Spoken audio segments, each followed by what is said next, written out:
Hello YouTube, Facebook Live, and Twitch. We welcome you to the live coverage of race 28 of 36 on the Outlaws Sim Series Bandit Grand National Series. Tonight, in the virtual Martinsville, Virginia, as we continue this 10-race stretch to decide the inaugural Outlaw Sim Series Bandit Grand National iRacing Champion. They call this place the paperclip, and with obvious reason, as you can see on your screen. Short but powerful straightaways with tight and technical left-handed corners on both ends. 500 U-turns are scheduled for these drivers attempting the second of 10 playoff races tonight. Good evening, everyone. I'm Emerson Arden. Jacob Zala joins me on the call this evening, and after his venture into the thick of things last week at Daytona, Jacob, how are things out there on the track, and how do you feel to be back up here?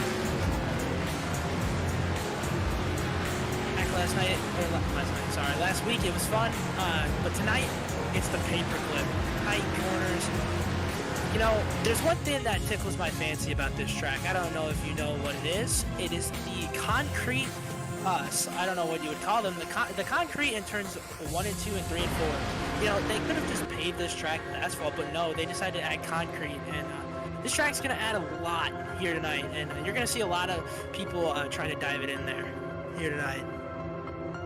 Absolutely, and tonight's charity, of course, is Speedway Children's Charities. In the playoffs, we're going to be hitting up charities we've previously hit up in the previous races during this regular season. Tonight's charity, we're hitting up once again Speedway Children's Charities, which is a non-profit 501c3 organization and provides funding for hundreds of non-profit organizations throughout the nation that meet the direct needs of children. Their vision is that every child has the same opportunities no matter what obstacle they're facing. Speedway Children's Charities is more than just a fundraiser. Their local chapters are partners in change, working with a broad range of people and organizations to identify and resolve pressing issues dealing with children in their communities. And well, as we're going through this, let's take a look at what the outlook is coming into today's race, and let's look at these playoff standings. Jacob, you were in that race. You kind of had a little seat to see what had happened. Joseph Causey wins at Daytona. He's in to the next round, provided he makes, tonight's race and next week's race. And then it's really tight on that playoff bubble. Markle 2 above, Lingerfeld 2 behind, Thompson 4 back, Velzy 9 back, Devin 7 up. It's tight down there. Yeah, it's gonna be really tight. See who can get this, who can get back in there. We're looking at Tyler Markle and Kyle Lingerfeld tonight to see who will get that spot in the 10th place here tonight. Absolutely, and let's get down to the action down on the track, so you can see who is in that best position as practice is underway. 25 minutes in, and we're trying to get audio. Not even audio issues on your end. I believe the stream should sound fine, but more or less on my end, so I can monitor exactly what's happening. Get iRacing audio going for everybody at the correct volume. Look at max service. Adrian Schumacher, by the way, has gone top of the charts. Look at him go. Wow, what a fast run for Adrian Schumacher. You know, again, we say this time and time again. This man, Adrian Schumacher, has said, in his own words, that he is not a road racer. And now, top of the charts at Martinsville, that's got to be something. He's got to be smiling about that one. I absolutely agree. Adrian Schumacher, what a run it's been for him to make it into the playoffs. At first it was just a win at Road America, but then he won at Daytona. Then he won at the Charlotte Roval. But with that, he was getting more and more consistent each week, getting top 5s on even the non-road courses and, technical tracks. This is a technical track. If you think about it, this is about as close as we get to a road course when it comes to short track racing. There's curves on the inside. It's long braking zones. Some people might even shift. I don't agree with that. But hey, you can run this track really like a road course. It's a lot about corner entry. No, I'm sorry. It's a lot about slow corner entries and, power off on corner exit. All about forward bite, a lot like you talk about on the technical road courses like Sonoma and Charlotte Roval. Yeah, this is going to be a tale of the tape tonight. This is going to be a fun race to watch. And especially with these tight corners, you're gonna, like I said before, you're gonna see people trying to dive it in there, trying to get the advantage because there's nowhere to pass here in Martinsville. Absolutely. It is. You really, if you're gonna make overtakes here, you're gonna have to set them up for a while. So let's go ahead and see. Let's go ahead and gauge the landscape, if you will. Let's see first of all if we can even get a word in with last week's winner driver of the number 88, Joseph Causey. Joseph, how are you hanging, man? Doing all right. First of all, are you safe and all from everything that's going on? I'm guessing I am. I'm not exactly sure. I'm not looking. Well, I mean, clearly you're doing better than Farron. Oh, goodness. Yeah, again, anybody dealing with, very severe weather in your area. I know there's a lot going on in the southeast United States. Make sure you all stay safe and stay inside if you need to. But Joseph, you're in a good spot. You made it out onto the track. You've set a lap time. So theoretically, should anything happen to you, should you not be able to start the race or whatever, you will still be okay as long as you are here and you've attempted to make the race with your, with your win at Daytona. You just to make sure you attend next week's race as well, and you're in. But enough of all that. Let's say you do make it, into the race. What's the game plan? Do you think you can win? Are you experimenting? What's the deal? I was trying to get some test runs in as I was switching in between computers because I just got my new computer, but it's been having issues. So I just went back to the other one, and I was having to get everything set back up on the other one. So I was trying to get a test drive in just to get my braking points down and everything, but we'll see. I'm not very confident at it, but I mean, it's a short track. You never know what can happen. This is fair. You never know what can happen, and just like Daytona, you don't know what can happen. Are you still kind of riding that wave? Finally getting up there in the win count. Does that even matter to you? Win count? Oh man, that was awesome last week. That felt great. My goodness, that was quite the shot to see the entire field, but like one other driver wreck behind you. But right on. I guess now you're finally getting out here. You're getting laps. You want to test. Tell us about the track. We were talking about it earlier. Why Adrian Schumacher is at the top of the charts. It's you can think about this track a lot like a road course. Slow entry, fast exit, all about forward bite, like you talk about Sonoma and other tight road courses. What do you feel about this track? It's exactly how he said it. Like, you got to be very easy with the throttle. You got to know not to, you got to spin them. You got to get your braking points down. You can't be locking up.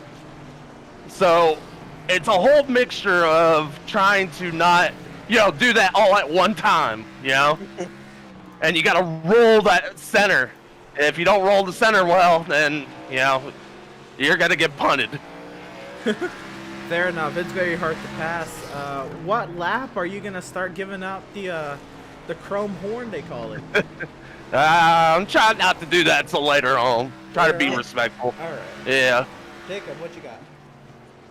Well, first of all, me and the boys do have the motto: if you can't pass them, punt them here tonight. Joe, how are you feeling about this Martinsville track now? You got to win at Daytona. You got to be feeling at least a little confident coming into Martinsville. I mean, you might not be too confident since it's a short track, but how you feeling? I feel a lot better, more that I'm secure into the next round, and I don't have to really exactly worry about it too much. So if I do get junked, I don't have to really worry about it. Right. Question for you: what's it gonna take to get this 88 car to a championship win? It's going to take more solid runs, like, staying in the top 5 and all that. You got to stay up there, get the points, and hopefully snag a win somewhere. Well, let's see if you can do that here tonight. Good luck. Best of luck to you, Joseph. I appreciate it. Right on, we'll leave you be. Joseph, right now, our most recent Outlaw Sim Series winner and into the next round, provided he can make these next races. Joseph Causey doing his best out there on the track. Let's see who we can talk to next. Let's see if we can talk to somebody on the other end of the spectrum. Let's go ahead and look at the... I was going to request Farron Elam, but Farron Elam is not here tonight due to the weather. So, right. Let's see if we can see if we can snag a Velzy or Thompson. Let's see. Look in here. You know what? Here, I got someone. Why don't we get the pole sitter? Well, the fastest Adrian Schumacher up here. Yeah, Or not? We'll get him in a second for sure. Okay. But I do want to compare the contrast of the playoff standings, and yeah, we'll definitely get Schumacher, and we will actually ask him about about those road course comparisons that we've made up here. Right. But let's go and talk to driver, I believe 12th in the playoff standings right now, Kevin Thompson. Kevin, I know you're not where you want to be, at this point of the round, but it is a very tight bubble for, the 10th position. How are you feeling after Daytona, heading into Martinsville, about your standing in these playoffs? Right now, I'm not worrying about the points. I'm worrying about if I can make it through tonight with the weather, how it's going. But other than that, I'm just going to race the track and do what I can. Hey, fair enough. We have the graphic up on the screen right now. You have 2 top 5s, one at Talladega, but you also had one at Lucas Oil where you snagged that podium last second. I know, this is not anywhere near Lucas Oil. Lucas Oil is, all about, higher lanes and momentum. It's, it's much wider than this, but it's a short track. Is there any carryover from that? Any momentum coming in, into a race like this where, it means a lot to get a good run here and knowing that you can perform at those short tracks? Yeah, just keep patient and not get into somebody's mess and don't get in somebody's way so they will get you in a wreck or something like that. But I just have to run my race and keep the tires underneath the car. Hey, fair enough. Jacob, you got anything for Kevin?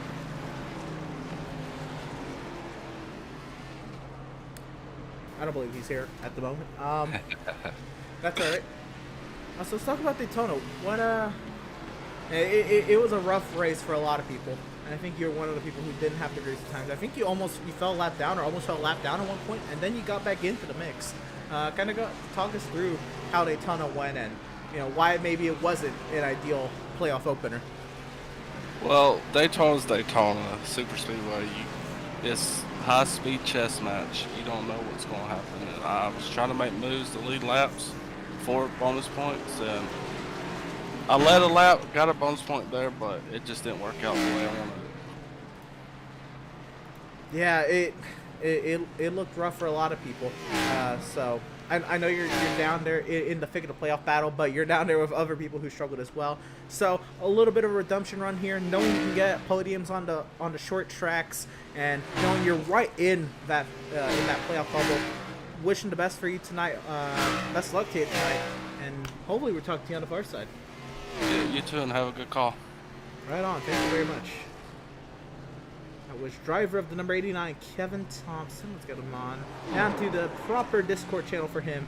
And now we will try to talk to the driver who's currently top of the practice charts right here, Adrian Schumacher. And my co-commentator is not here right now, but he kind of requested this interview. And we were talking about, why maybe this might be a track suited for you, Adrian. But first, I want to let you tell us, what is it about this track that you just clicked right off the bat? Could you say that again? That was all tied up. My apologies. But more or less, what is it about Martinsville that you're just kind of like and you're clicking with, or what does this track have to offer for you to put it top of the charts right now? I think the mostly straight line braking helps me, and turns are kind of like a hairpin almost. That's kind of all I have. Hey, that's fair enough. I was talking in the intro to the broadcast, after checking the playoff, after entering the broadcast, we checked the points, I'm sorry, the practice standings. There's a lot of standings, by the way. The practice standings, and saw that you're top of the charts, and, we say this a lot, self-proclaimed road race and all, but, improving on the ovals week after week. But this, we were saying, is probably as closest to a road course as you get without it being a road course. You know, this is all about forward bite, like you talk about, you know, when you take these stock cars like Sonoma or the Roval or other tight road courses, where it's all about everybody's getting in the shot of your interview, I see. But when we talk about road course, you know, especially those technical ones, it's all about, you know, slow entry, fast exits, and that's a lot like Martinsville, no? Or would you kind of compare it like that, or would you agree with that comparison? Yeah, I'd agree with it. I'd say it's slow in, and you like slowly progress until the tires can catch. A lot of correction to keep the car straight. That's all I got. Hey, that's fair enough. So just knowing, you know, the importance of running good in the playoffs here, what is the game plan for the 82? Is it, you know, just go out there and dominate, or is it just let the race come to you, or what's the game plan? I think I'm going to go with almost every week. Try to save tires, fuel, try to get a long run so I can have fresher tires when the long green flag runs go, because that seems like where I make my most positions up to where I lay back the first long run, and then I get fresh tires and kind of use that up every lap to try to match the pace of everyone else. Fair enough. And so Daytona, you were up there. I don't think we talked after the Daytona finish. You kind of, you know, talked about what had happened on that final lap. Now you had a whole week to go about it, and I mean, you can always, you know, look at a replay and say, oh, I could have done this. But have you thought, like, oh, if I did this differently, you know, this could have happened, or have you thought about Daytona since you left? Not really. Just kind of went on with my life. Hey, fair enough. And as you should, because you're top of the charts right now.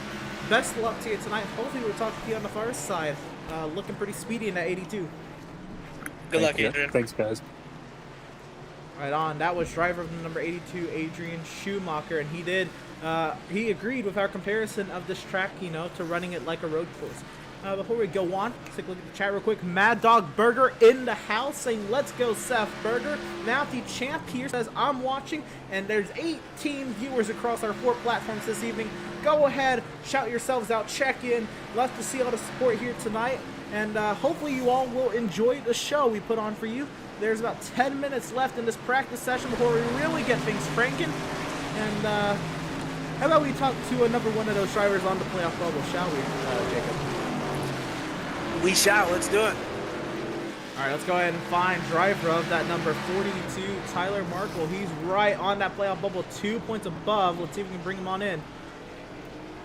Hey, Tyler, you got me?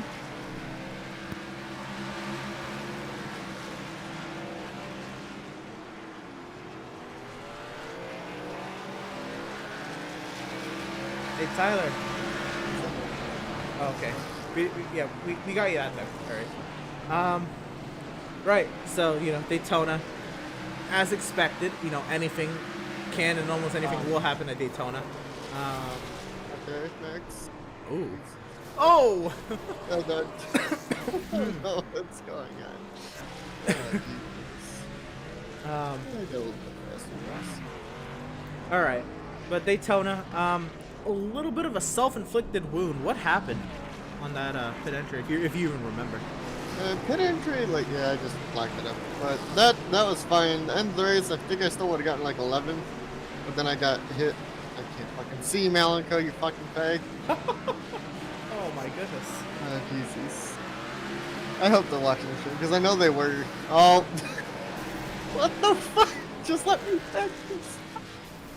Yeah, for, you know, for the one that's your worst teammate, you I was know. like, for your teammates saying that you need all the help you can get, not letting you practice is kind of going against that. But nonetheless, you're on that playoff bubble. You're 2 points above. Martinsville, tough tough little short track. How you feeling? Should be okay. Can you clear my black flag? Yeah. Oh. Let me see if I Never can. mind. Don't worry about Yeah, it. it's not gonna matter. No, but it was fine. If I would have been able to finish 11th like I thought I was going to until I got hit at the end of the race, then yeah, 25th out of 28 was it. I think that's where I finished, was 25th. I don't have that in front of me. But once again, Martinsville tonight and then Atlanta coming up. 2 points. See if you can maintain that.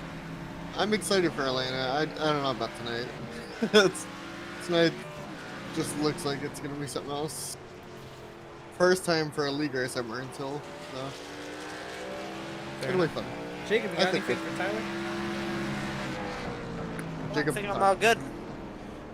Right on. We'll leave you to it, Tyler, and leave you to practice as your teammate should be leaving you to practice.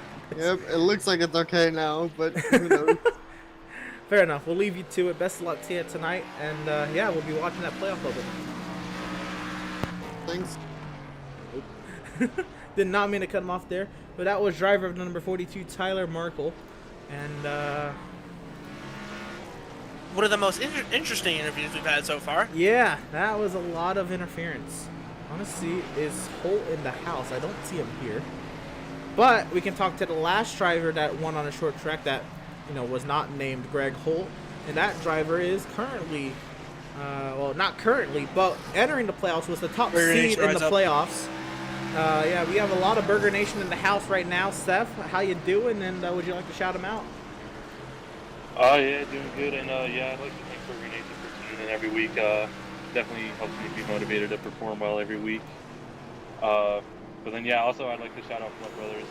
Thanks for sponsoring the car this week. Thank you to Bill Flood, and also to my Uncle Lou, Uncle Paco, Uncle Alex for also supporting Flood Brothers.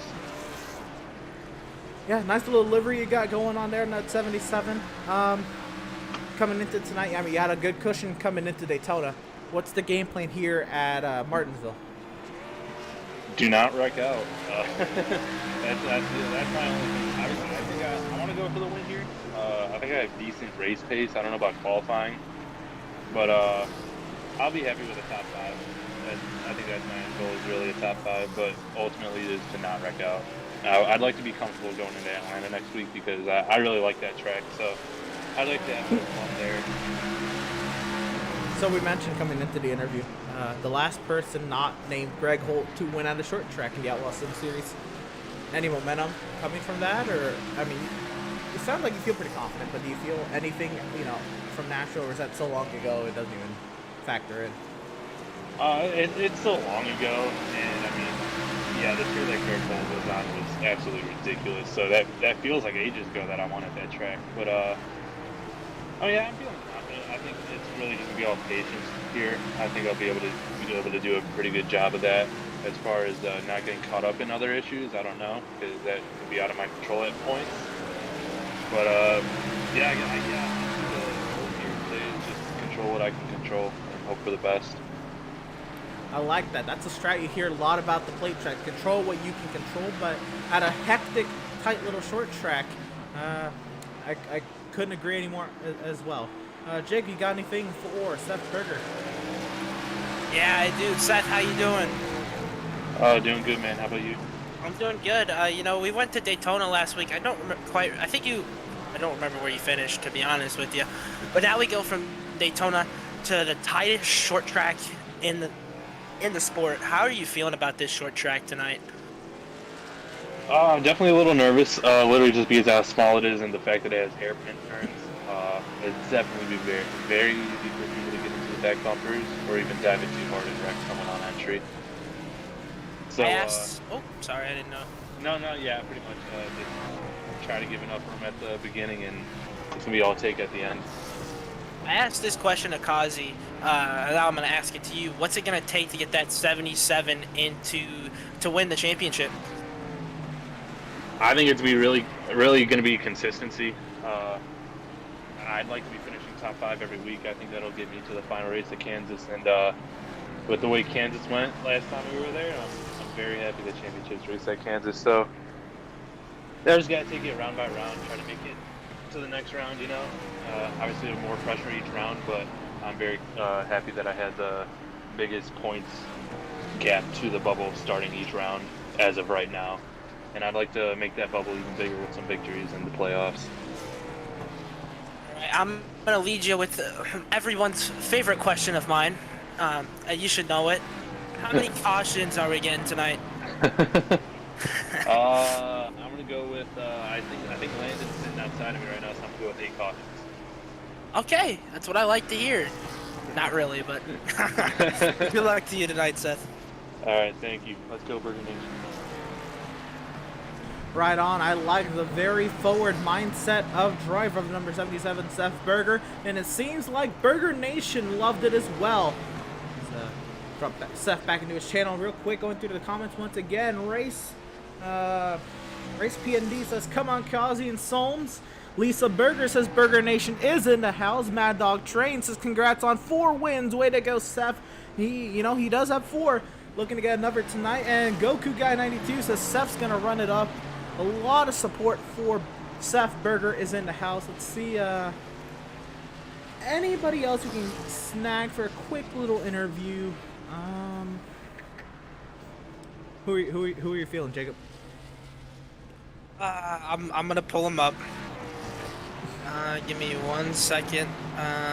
Oh shoot. Actually, I have. Oh, okay. I was gonna pull up the other. That's fine. Well, we'll talk to Reese. What's up, Reese? How you doing? Good. What's going on, guys? What's up, Reese? How's it going, man? Not too bad. How are you guys? Doing all right? Reese. Go for it. Yeah, it's your turn. Okay. All right, Reese. You're driving that number 17 Crown Royal car tonight. After Daytona, you got to that big one. Now it's Martinsville. Tight, short track with concrete turns How you feeling tonight?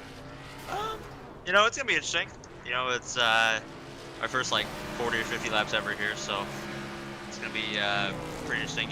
It's a short track, so there's gonna be a lot of bumping and running. Hopefully, can get past people, but I know track positions it's always key to short tracks, especially here. I mean, there's not really you're turning more than going straight half the time, so it's gonna be pretty hard to get by. But hopefully, we just stick around the front, and there's a lot of laps tonight, which is nice. So a lot of experimenting can go on, and just hope for the best. Greg Holt's not here tonight, and the last race Team Squanch has won was at Legacy. I believe it was Legacy, Kentucky, with you. What's it gonna take to put one of the Team Squanch cars in victory lane here? Just kind of like I said, just sticking around the front. It's track position is key. I mean, one thing is if you get in the back, you're basically in trouble because I was testing it with Max, and if you're like maybe 10th or maybe just like half track behind the leader, you pit, you'll be 2 laps down compared to 1. So it's pretty important, to be honest. For like pit cycle wise, and just everything, just stay close to the front, try to stay consistent, and just try to get just be able to get a shot at the end there for the win. So. I'll get one more question in with you before qualifying. How many? Yeah. And everyone's favorite question of mine. How many cautions are you expecting tonight? I think we're gonna have some good green flag runs. Probably at the end, we'll probably have a couple in succession. I'm gonna say 6 cautions. Not crazy, but decent.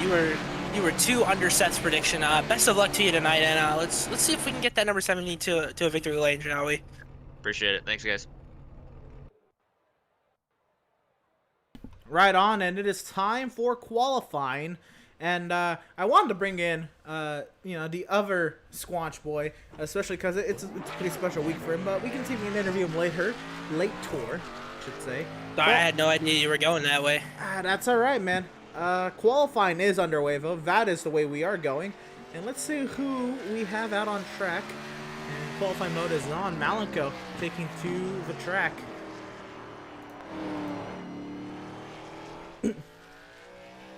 Let's see if he can get that pole. He's been really good at the short tracks, but so these last few short tracks he hasn't done too hot. Let's see if he can get a win here tonight. No Greg Holt in the field, so hopefully a win for him will look more eventful. So Malenko sets the first time, but puts him top of the charts nonetheless. It's a 20.471. Schumacher second quickest.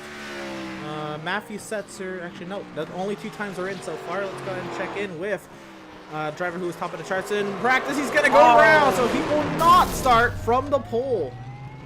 Wow, what a hard hit for Schumacher. Joseph That's Kazi. definitely gonna run down his time. Out there as well, Matthew Setzer, Kevin Thompson, Kyle Lingerfelt slaps it in 3rd. Kazi's gone 4th. Let's see if he improves. He does not. He went slower. Thompson's gone 5th. Matthew Setzer is out there. He puts it 6th. 6 drivers set time so far.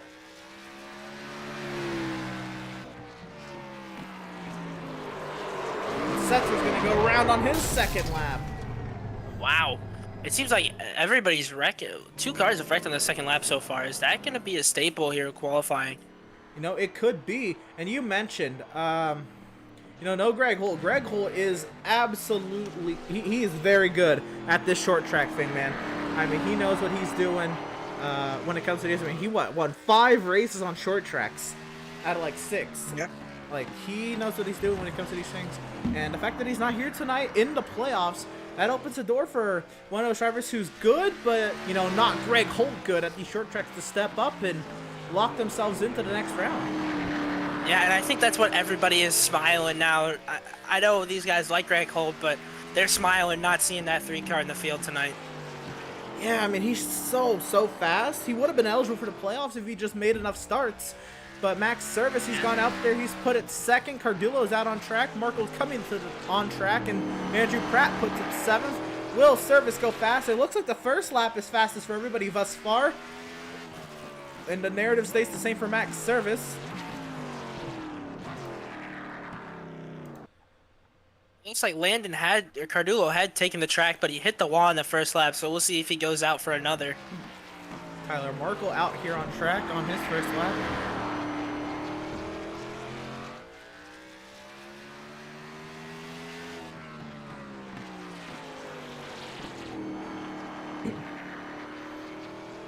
Tyler Markle put the 7th quickest. Can he improve on the 2nd lap? A lot of people have not been able to.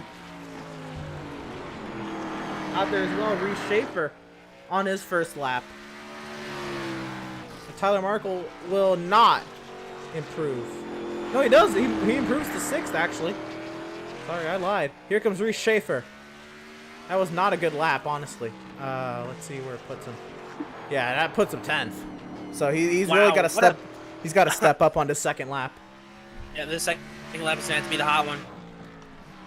Cardullo also takes to the track. So I think he's starting. Oh, he's going to do his only timed lap. Yep, he only has 1 lap. He hit the wall on the first one. Oh, no, he stopped. That's it. Cardullo maybe That's got it. both. Schaefer goes to 9th. Not good runs for the Squanch boys.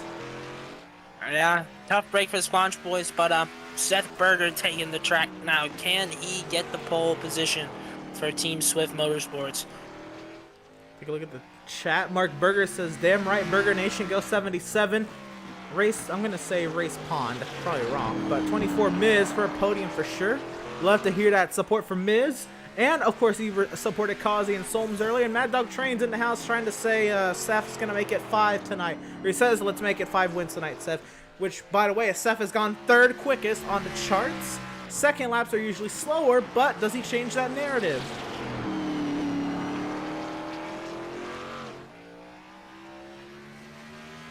Purple in that 2nd sector, I believe. He got 2nd! He did change the narrative. What a lap for Seth Berger, putting in P2 right behind his teammate Malco. It looks like, as of right now, we're going to have a Team Swift 1, 2, 3 here at Martinsville. So, we are halfway through qualifying, and we still have yet to see times from Joshua McClune, Christian Converse, Daniel Park, Doug Solms, Jason Miz, Adam Gardner, Jeremiah Stutzman, Devin Smith, Eric Peck.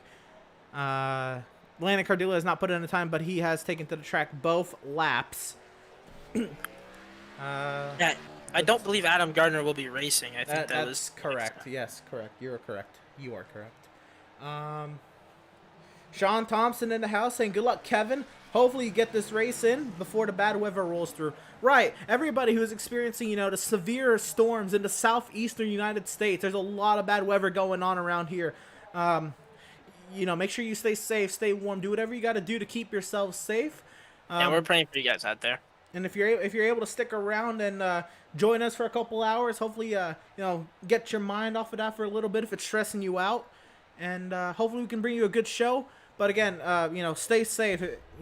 For all of those that could be affected by some terrible storms. I believe one of our drivers tonight, Theron Eliam, is not going to make it tonight. I'm not going to go into detail out of respect for him, but he's not going to make it tonight due to something happening with severe storms where he's at, and wishing the best for Theron, and gonna keep him in our thoughts. Jeremiah Stutzman has taken to the track, and in that Speedweed number 71 Ford Mustang, let her rip in turn 1, and it's gonna be lap 2 that's gonna matter for Stutzman. What a paint scheme to run tonight here at Martinsville. Oh, and Dan Park in the house, supporting Malenko, who's currently on the provisional Pratt tile and stone pole. We'll see what Jeremiah Stutzman can do. Looks like he's just kind of keeping that thing under control. Getting down the back straightaway. The 71. Setting a lap time will do wonders. Gets you out of that back of the pack. Where's he gonna put it? 9th quickest. Hopefully that puts him ahead of some of the trouble. So we're sitting at 12 drivers in the books for qualifying.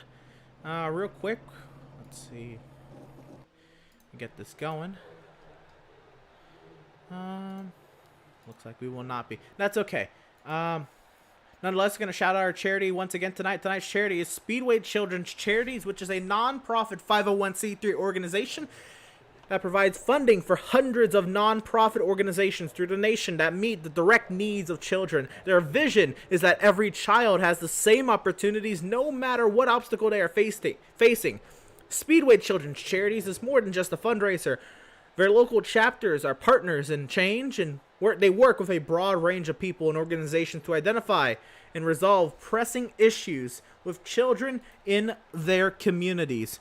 If you wish to donate to the Speedway Children's Charities, you can go to speedwaycharities.org, and there's actually several different websites. Of course, we're talking about, the local chapters, but speedwaycharities.org is, I believe, the main website, and you can donate to that website should you feel you wish to help out this charity. And again, we're trying to shout out a different charity each week to get them some recognition and any support we can get with,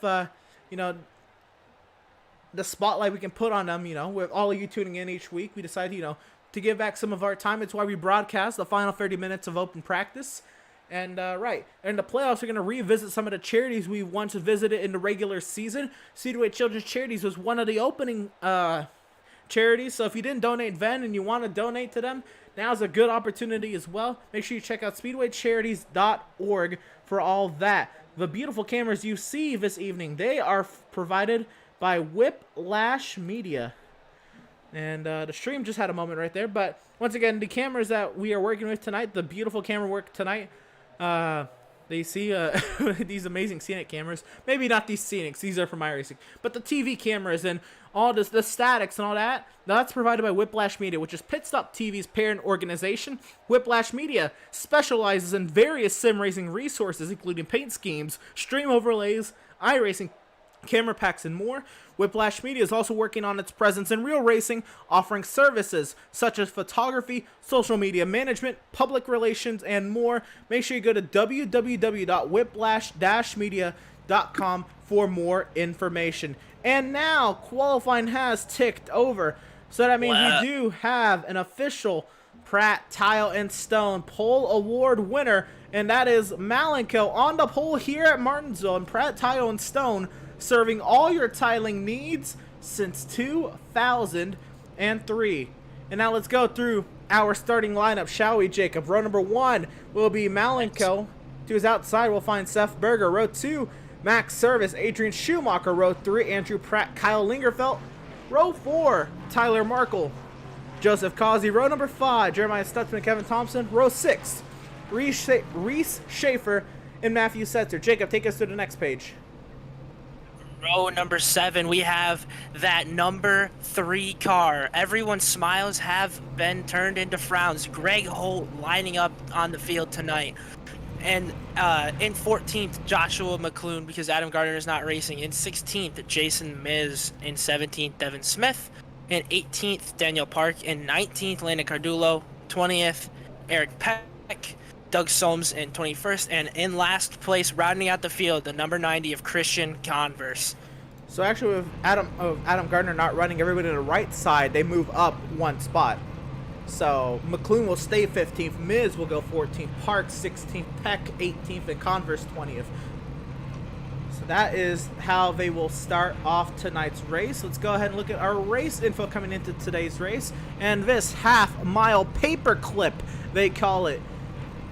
In Martinsville, Virginia, here at the virtual Martinsville Speedway, 67 degrees, the air temp 69 degrees, the track temp on this beautiful evening in virtual Martinsville, Virginia, 731 feet above sea level, 52% humidity, cloudy, and very calm winds, only 3 miles per hour in terms of winds. It's a 250 lap event. 7 sets of tires. That is a wicked amount, but it's a wicked amount of laps. 75% fuel loads, unlimited overtime attempts, and 1 faster pair as the field starts rolling behind the iRacing safety car. That's what we'll call it. I don't quite know what that is. Not, that's an interesting safety car. That's all I have to say. It's not terrible. I just don't know what it is. I'd rather have the Mustang. Bring the Mustang back. I like change. I just wish, it was a real car. I don't know what it is. It's based off several cars. I think it's a Volks. I don't even know. Volks? Well, I don't know. So it looks like, I guess like a Kia or, I don't know. It looks like a lot of things, man. I guess somebody already hit the wall. I heard a little damp. Reese already hit the wall. Schaefer has put the car right into the wall off the pace lot. So as we work our way around the second base, I'll move some Whiplash Media logo on up there. But nonetheless, give them that support. Forgot to mention them at the All-Star race, by the way. They did the cameras at the All-Star race as well. Looking at the chat once again. Sean Thompson says, 71, keep it in the lone lane. Don't go high. Nice paint scheme. Lisa Pratt says, go 75. Andrew Pratt, let's get this done. Race Pond says, Devin Smith put the charge on. Cody in the Twitch chat saying BMW. It looks like a Beamer, but it really isn't. Andrew St. Core says, let's go 81. You got this. Service Nation. The iRacing.com safety car is in the safety of pit lane, and we are green from Martinsville. It's 275 laps. I can't believe I made that mistake. So that just means that's a lot more. That's 550 U-turns these drivers are going to have to go through. That's going to be a hard race to pay. Yeah. It looks like, oh no. Andrew Pratt almost got into it. Wow. Back there. What a catch. And now they're 3 wide, maybe 4. In the turn 1, Linger fell loose under braking. He's going to go into the wall all by himself. Oh, and Greg Holt gets in it as well. That might be a caution. They're both stopped up there. That could. Oh, man, they're having trouble back there. And I feel like Malcolm's going to pick up the pace, so they're still under green. Oh, Greg Holt just called the caution. Caution is out here at Martinsville Speedway. Caution on the speedway. What happened there? Let's go back to the entire start, because you mentioned some action back there that I had not caught initially. So you said it was with Pratt on the start, huh? Yeah, it was with Pratt. Pratt comes up and slides it right through the middle. So let's see what happens. This is off turn 2. We can get a wider shot here. And he kind of sends it up the inside. Oh, he hits the curbing. Makes contact with Schumacher. Wow. Can't believe that nothing more came of that. And then Lingerfeld here. He just got in a little too hot. Markle had his own mistake on the inside, and nowhere for Greg Holt to go. What a hit. I don't think Greg Holt got too much damage from that. It didn't look too bad. Didn't look too bad, you're correct, but I mean, just still, that's crazy. Let's see what happened from Greg Holt's point of view. And he just went high to avoid what he thought was wrecking to his inside and couldn't avoid it. Wow. Let's see what happened from Kyle Lingerfeld's perspective.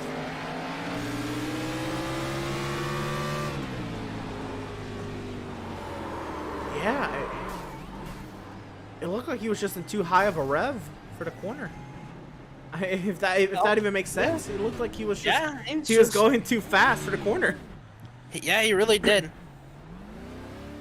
Wow. Well, I was thinking, now that we have a caution underway, if you want to interview the guy you were going to interview before a race, why don't we give it a shot? Yeah, let's see how many laps we got here. Like, they're still on the pace car, and nobody's gonna pit yet, so let's go ahead and bring them on up. Hey, Landon, it's Lou. If you got a copy. I sure do. Right on. Want to get an interview with you in practice.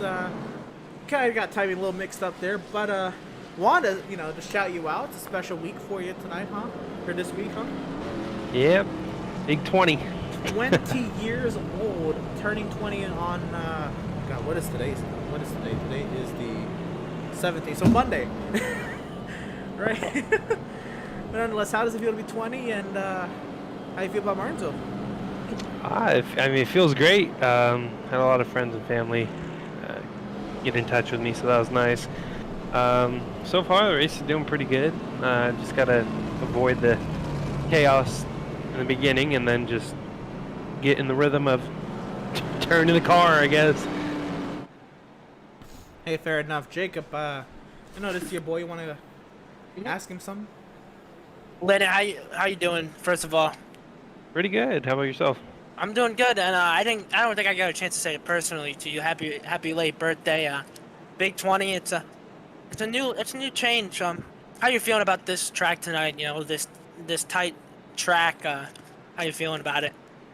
I'm feeling pretty good. It's a little slick, but I think once we get on green flag run, kind of slow it down a little bit, pace falls off, I think we should be good. Did you see what happened with that wreck, or were you behind it?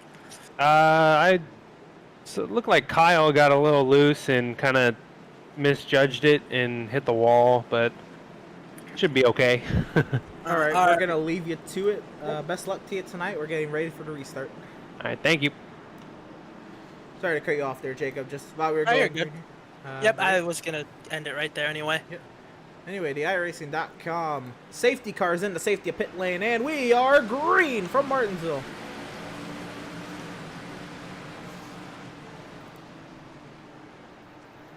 This is going to be a tight... Oh, I hear wrecking in the back. I don't know what happened there. Maybe they saved it, but it's going to be...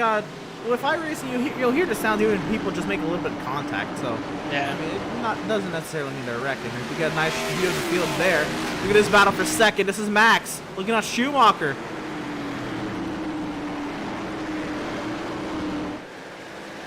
What a tight racetrack for these cars to be on here tonight. Causey to the outside of Max service now. Almost slide through there. Sorry to cut you off. Oh, you're all good. Yeah, there's a lot of action, a lot of stuff to talk about, a lot of things going on. All behind the 7 of Malenka, by the way. Schumacher had a great drive up around the outside on Max, and he's putting pressure on Malenko.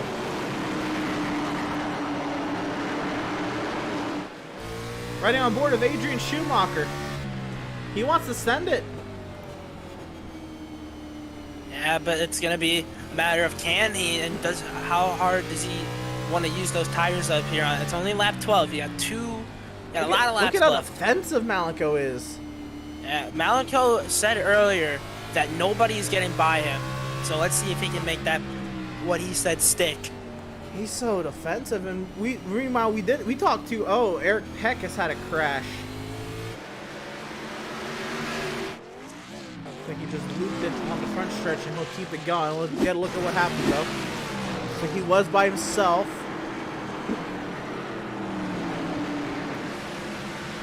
And that's exactly what happened. The solo spin, everybody misses him, and he'll loop it back around, and he'll be okay.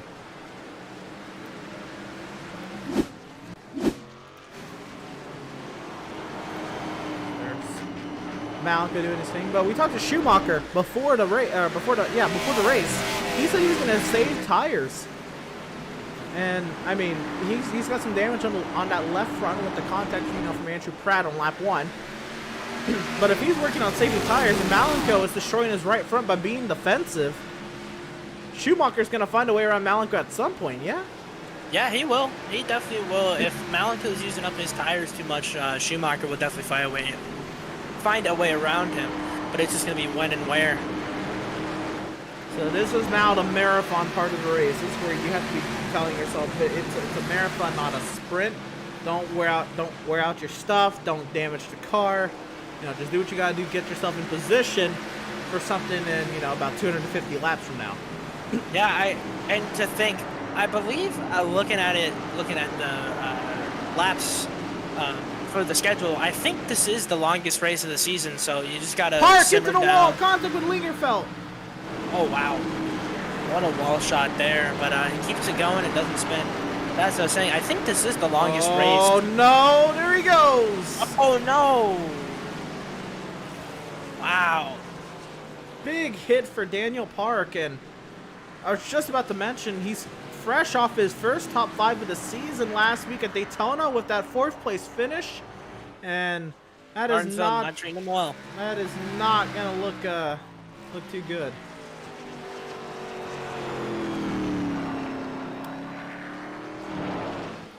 Moving on forward, this is Kazi, who's kind of lost a little bit of touch to service.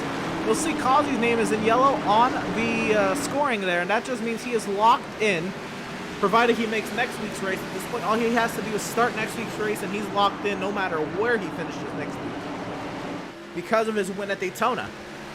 And if one of the playoff drivers that is not in yellow, so anybody's name in red on that ticker, if they win tonight, they're locked into the next round, provided, you know, they make next week's race. And I mean, you can say it's a long shot, but if anybody below that cut line ends up winning, that, you know, then shuffles that whole bubble fight. Like Tyler Markle, he's on that bubble. He's not below it, but he's 2 points above it. And with Lingerfeld's early issues, I mean, Markle's looking pretty for that bubble. Oh, wrecking the back between Dan Park and Eric Peck. Oh, no! There's going to be a caution. My goodness, what happened? It looked like Dan Park got loose and Eric Peck had nowhere to go. My goodness, what a hit back there. Let's get a replay.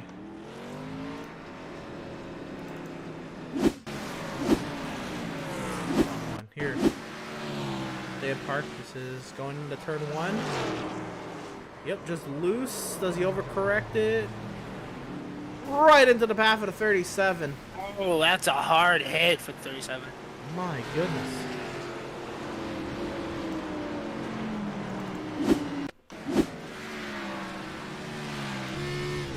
See what Eric Peck saw. He was also loose into the corner. And then just spins out right there and overcorrects and Wham! Nowhere to go. Wow, wow, wow.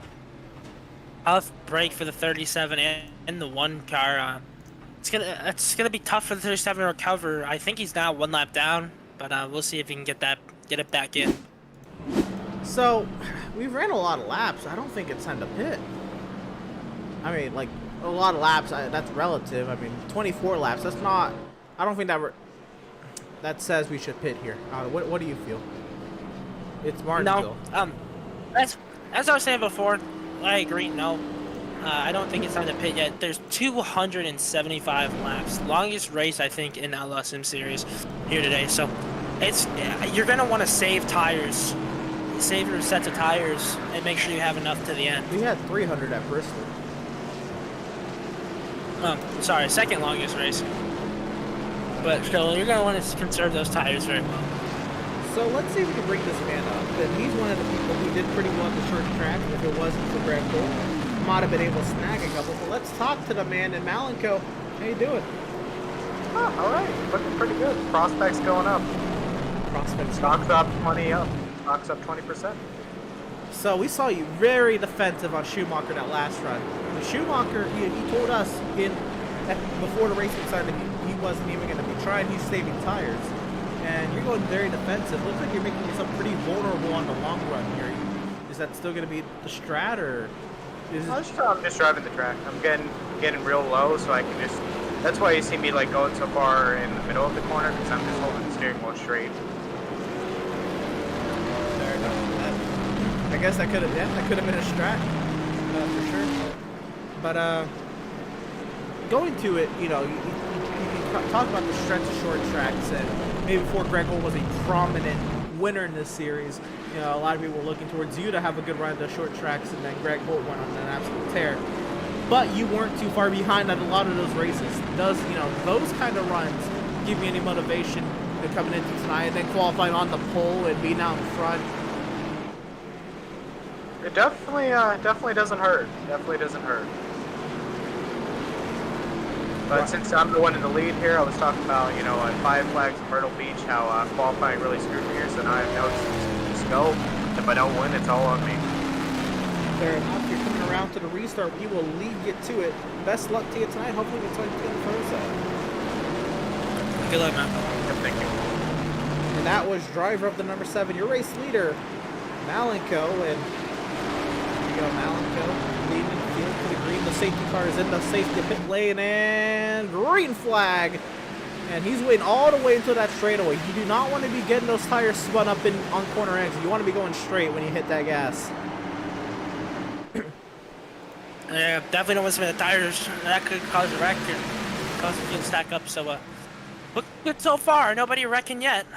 Yeah, we're going to take a look at this middle of the field, you know, where all the action's been that we've missed the past couple starts. So we'll keep an eye on this.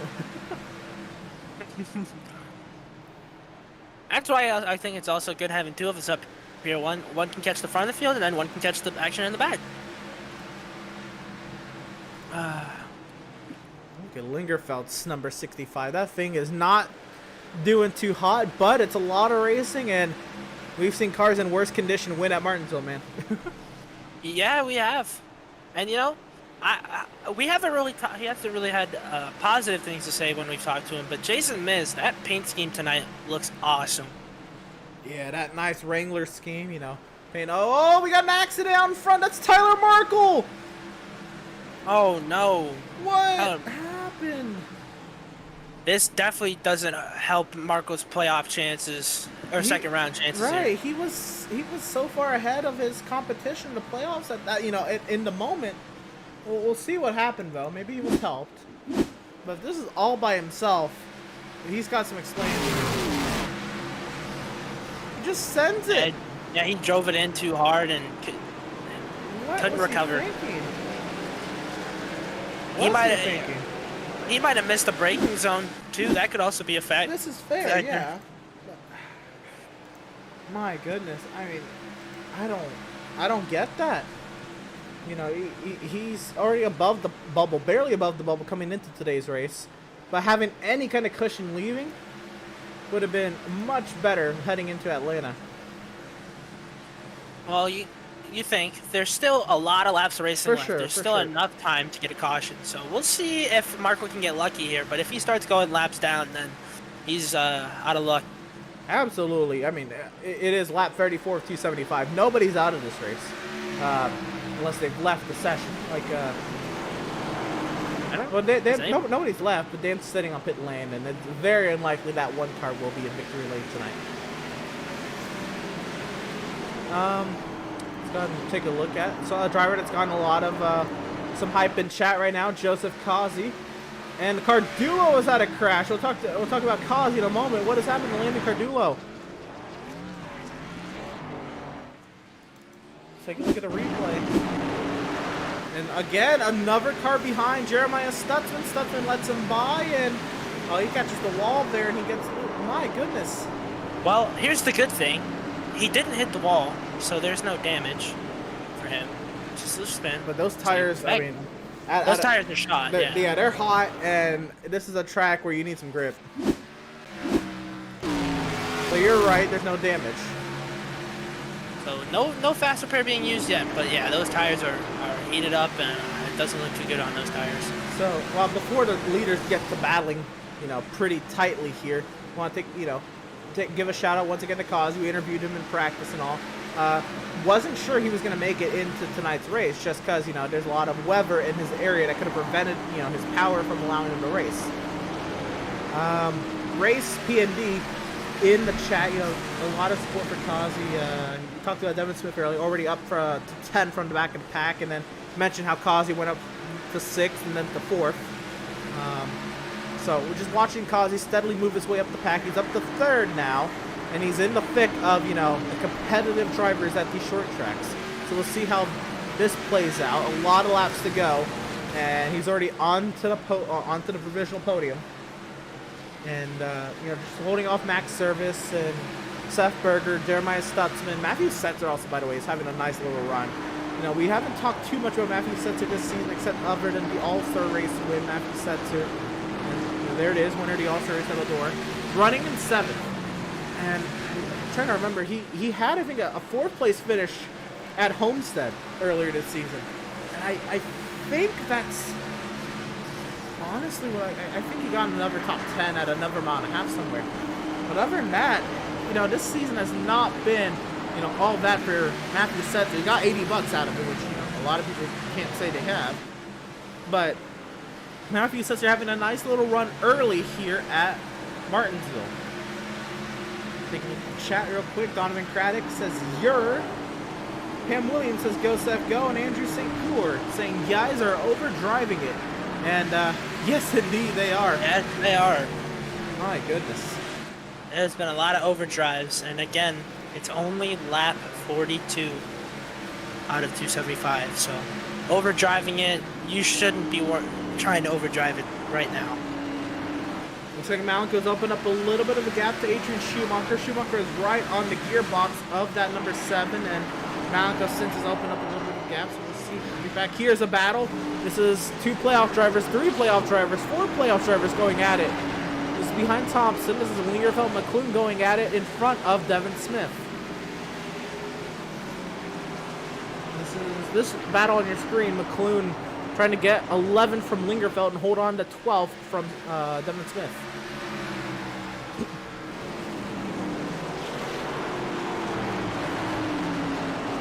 I can't tell, maybe Lingerfeld was making the overtake. But Lingerfeld, he's coming into today's race under the playoff bubble. And he already had an accident early. Markle was looking and sitting pretty, you know, before Markle had his incident. Now Lingerfeld...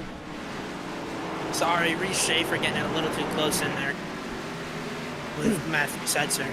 You're good. Setzer sending it to the inside of Stutzman. Almost contact. Oh, now, big contact. That is really toying with a playoff driver. I mean, I know he you know, doesn't care. It's not his playoffs, but man, Stutzman was doing everything right. He was pretty down on himself coming into today's race. He, you know, was not looking forward to the race, and you know, all of a sudden he was running, you know, 6th or 5th for a second there, but up in 6th, now down to 8th after letting 2 of those non-playoff drivers by. But Stutzman doing a nice little run after he had a couple of run-ins last week at Daytona to keep it simple. I think also Cardullo had another spin, which is why Cardullo's getting lapped here. Let's see what happens.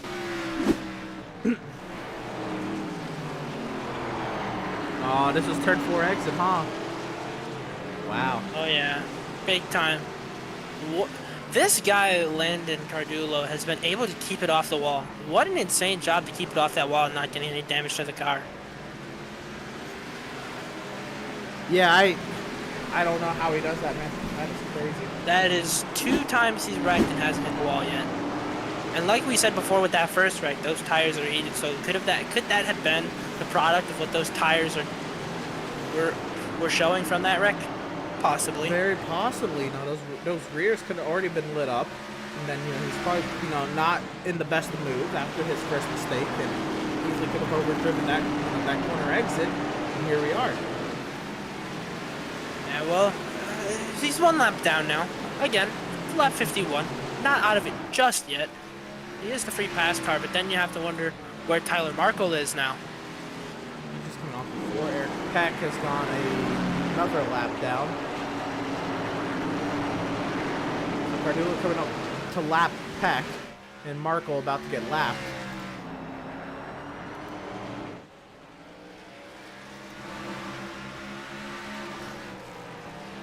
So we work lap 52 of 275, and again, these drivers 7 set the tires, and Reese Schaefer, he spin it twice.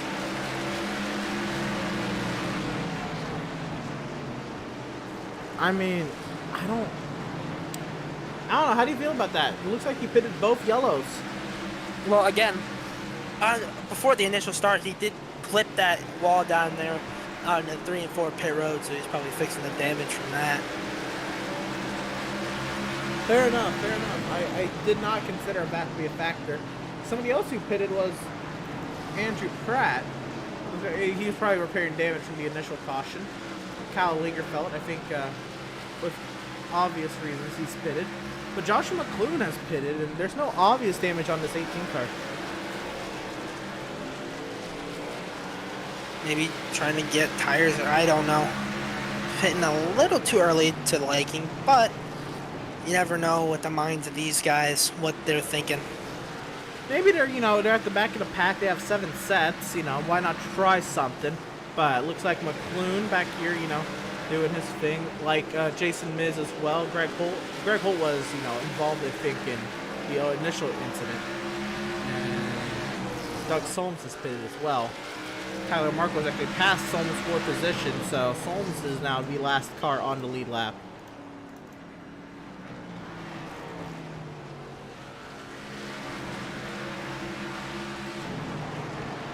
And right here, this is the battle we're going to be watching a lot today. Is this battle for third? Causey, Service, Berger, 3 drivers. We figured we'd talk a lot about up at the front of the table, and very well so they have. They've been up here, and I mean, how many wins amongst these drivers? Well, we have 3, 2, and 4. That's 9 wins just out of these drivers on your screen. Matthew Setzer, if the All-Star win, if you want to throw him up there. He's in this mix as well. And I mean, again, what a job for Matthew Setzer. 6th place, and he's giving her. Yeah, he's been driving really good, and it's good to see him back up front. After the All-Star race, he won Daytona. Daytona is Daytona. But now back at Martinsville up front, it's good to see that number 5 car back up here. Absolutely. Causey's starting to get a little bit of a gap here on Max.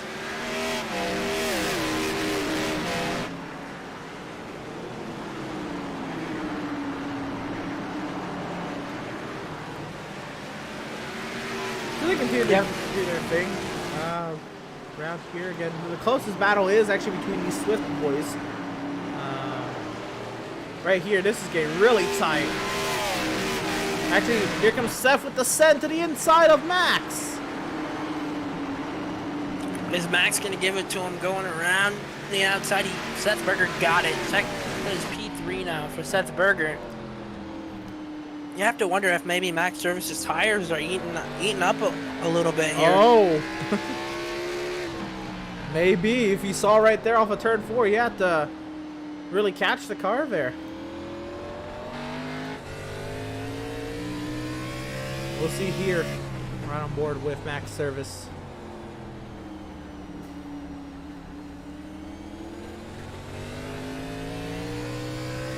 I mean, he's having to do a little bit of stabilizing the wheel on corner exit. I don't think nothing to be alarmed about. But Matthew Setzer is looking for a top 5 position right here.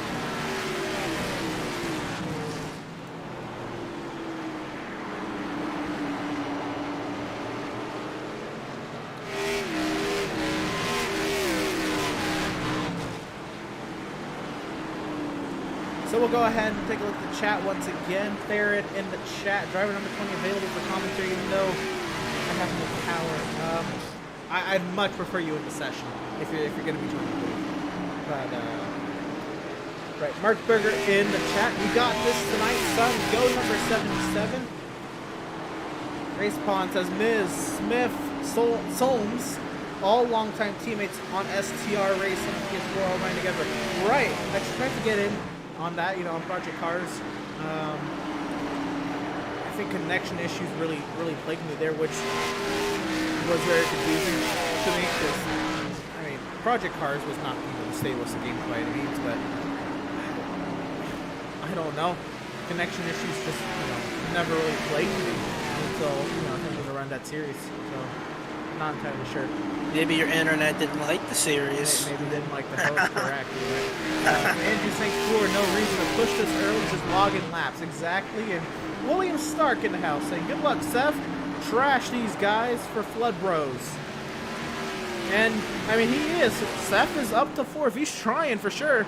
He's trying to see what cause he's got. And I don't want to be like, you know, every other broadcaster when we still, you know, see Chase Elliott and Denny Hamlin near each other on track even 3 years later. I think it's the most pathetic thing ever to say that those two still have history, because it was, you know, clearly Denny, you know, annihilated Chase at Martinsville, and then Chase, oh, so the race leader!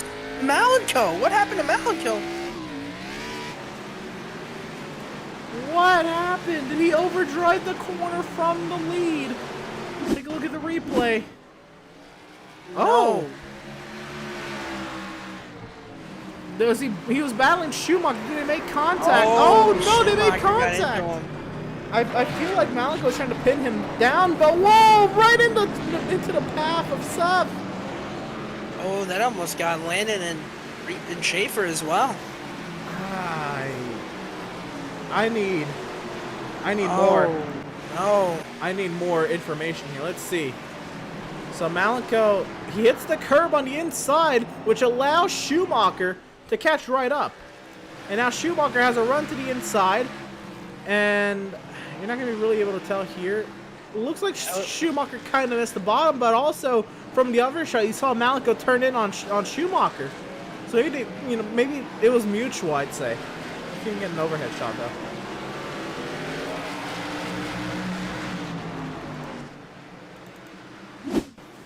Once again, here they go down the straightaway, and I think this should be conclusive enough to see what happens. Malenko's turning in.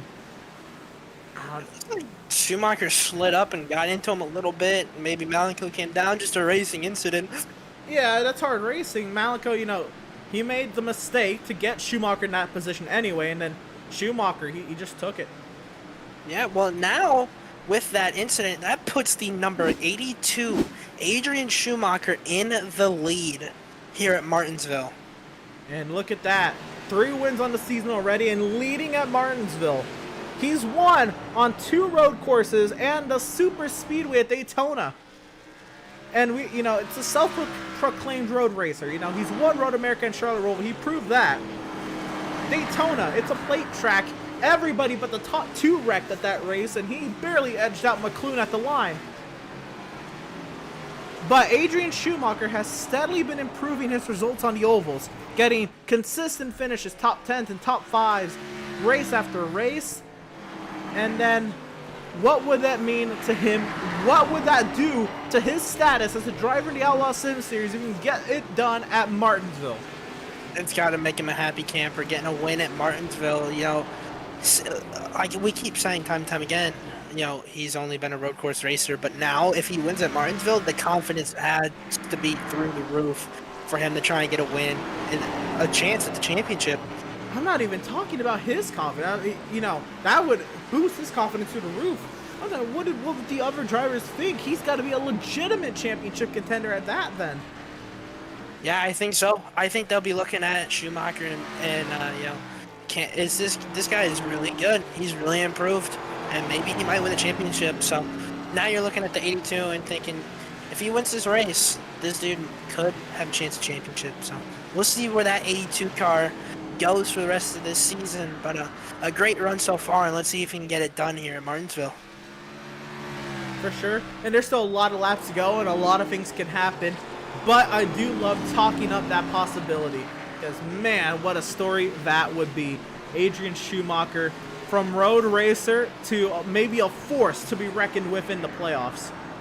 Take a look at the chat. The chat has picked up a little bit of pace since we showed the Malenko incident. 26 viewers out there, by the way. All of y'all tuned in.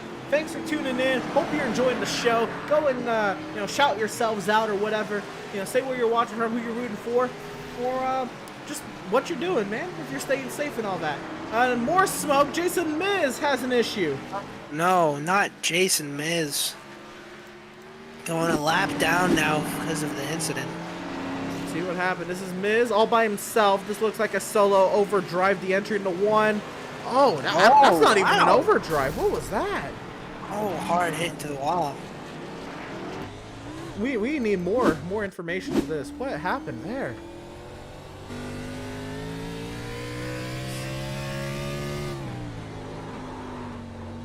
You know what it looked like? It looked like too much brake pressure. And the car just shot to the left.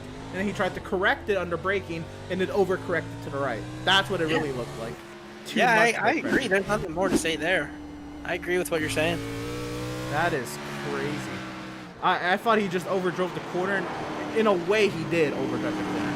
But, I mean, wow. There was no chance of making that corner. Right. Well, we'll go through the chat. It's picked up even more steam over there, but let's see where we're at. Rebecca Berger in the house saying, "Go 77, Mom's rooting for you." Love to hear it. Andrew St. Core talking about the previous race leader, Malenko. You can't cut down to your teammates like that, and I agree. That was not the move. I think Malenko to come back down into traffic like that. Race Pontus, that was so go for it. I was gonna say, that wasn't the play there. Getting your teammate is not something you want to do, but you know he had to have apologized. For sure. I mean, they talk to each other a lot. I don't think there was any ill intent by it. I think he was just more frustrated and trying to get on the gas and wasn't aware of his surroundings, which that doesn't excuse it, but I feel like, you know, there was no ill intent behind it. Yeah. Let's see. Race Pond says, that was too bad. Shouldn't have rolled down on Mr. Berger. Yeah, exactly. Yeah, we agree. Andrew St. Core agreed, but I'm sure he was thinking not losing spots. Yeah, you never know. Look at the send by Berger on the lap vehicle of Jason Miz. Yeah, I guess we never know until, you know, the only person who knows what he was thinking at that moment is him. So we'll see what kind of answer we can get out of him if, you know, we can talk. Excuse me, we're talking about it later point. Theron Elam in the house once again. Good luck to the team. No luck. Cars 18 and 29. McClune, Richardson. I don't see Richardson in here, so it looks like it's only the 18 and Joshua McClune repping Team No Luck tonight. Alejandro Castillo says, number 77, my boy Seth Berger. Say his name, Seth Berger, on your screen on the provisional podium right now in that number 77 Flood Brothers NASCAR Xfinity Series Chevrolet Camaro. And that is that's a, you know, I'm not a fan of green on paint schemes, and I'm a huge sucker for orange on race cars. That's a nice little mix. I agree. That's a nice mix, and I know your love for orange on race cars, seeing as how all your cars are orange. We've toned it down. They're now more orange accents than orange bases, but they're still orange on there. Oh yeah, but you know, this paint scheme, I'm assuming floats your boat with the black and orange. I mean, you could take the green out, but I mean, the green is not too bad on there. Leave it in there. It's a nice little you know, flavor, and more importantly, it's probably, you know, part, you know, with the recycling logo there on the hood, it's probably more or less, you know, with the company branding and all. But I'm just saying that's a nice little mix of colors right there. I'm liking it. Andrew St. Core says Seth still looks good. Race Pond says, yeah, damage not throwing him down at all. Mad Dog Trains says, great driving, Seth. Race Pond says, come on, Kazi, fight him off. And let's kind of see what's happening in this battle. What are, you know, the inner fixings, the inner thoughts of this battle? We right on board off the back end of Joseph Kazi.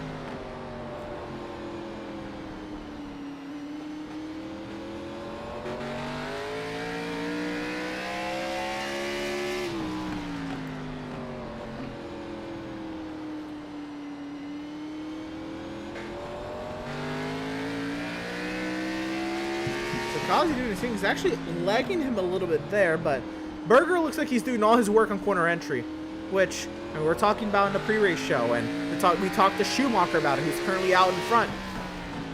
It's all about slow entry, fast exit. If Berger can really nail his exits here, he might have something for Joseph. But right now, Joseph looks like he's got Seth nailed down right here, because Seth is not getting the exits on Joseph.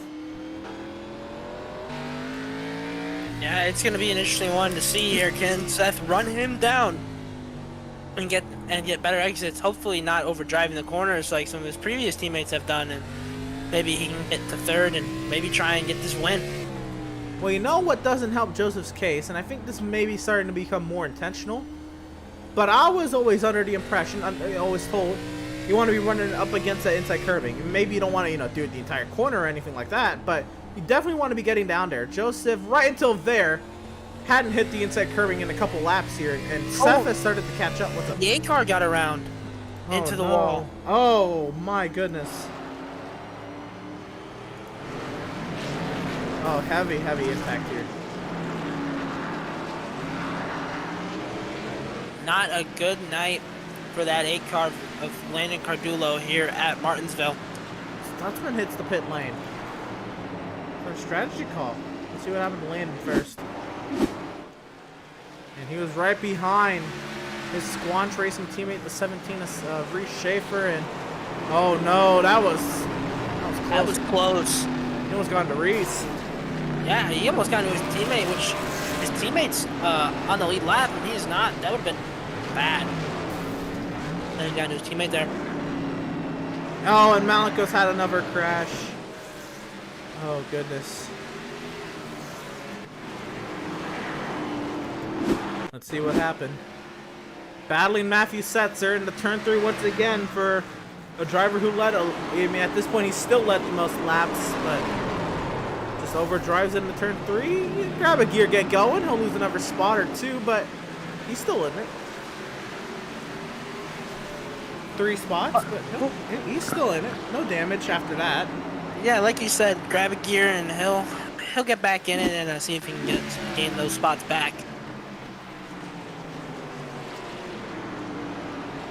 St. Cour says a battle between these two wouldn't be bad. Gives Max a chance to catch up.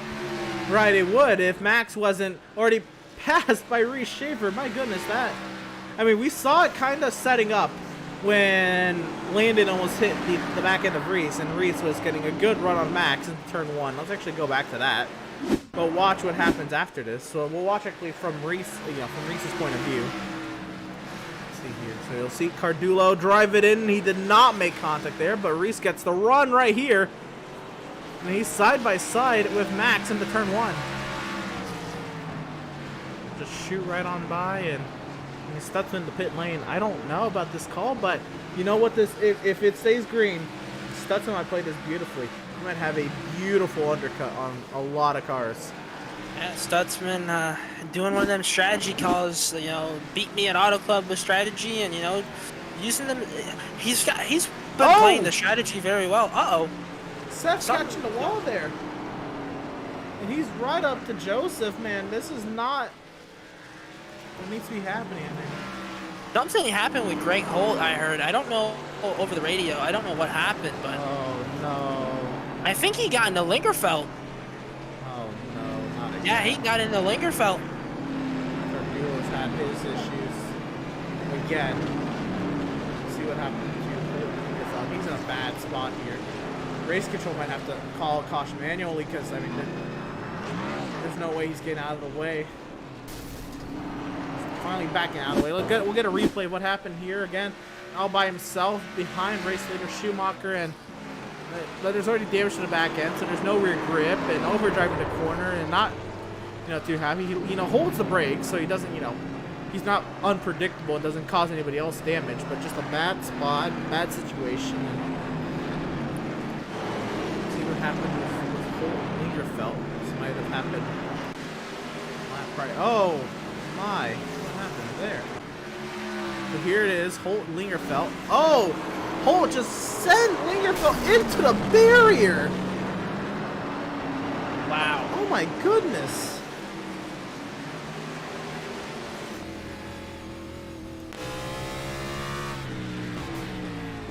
Wow. I didn't see the extent of how hard that was, but I definitely heard it over the radio. What a then on a playoff driver, as a matter of fact. So while all that's happening, I think we are still green. Yeah, we're still green. We are. Wow. we're coming up here. We're about 30 laps from halfway. More smoke from more people having not the best of times in these corners. What did I say in the intro? You know, I thought it was 250 laps, so I said 500 scheduled U-turns. So how about, you know, with the updated lap count in my head, 550 scheduled U-turns. So imagine doing a U-turn in your personal car. By the way, Seth has passed Joseph Causey, and Causey's in the pit lane. Oh, wow, what a slide. Let's try to see how this happened. Let's see here. Yeah, so it was actually right as Cardullo crashed. Oh, that it was right there. Causey took the the evasive action, went high, and Berger went up right on by.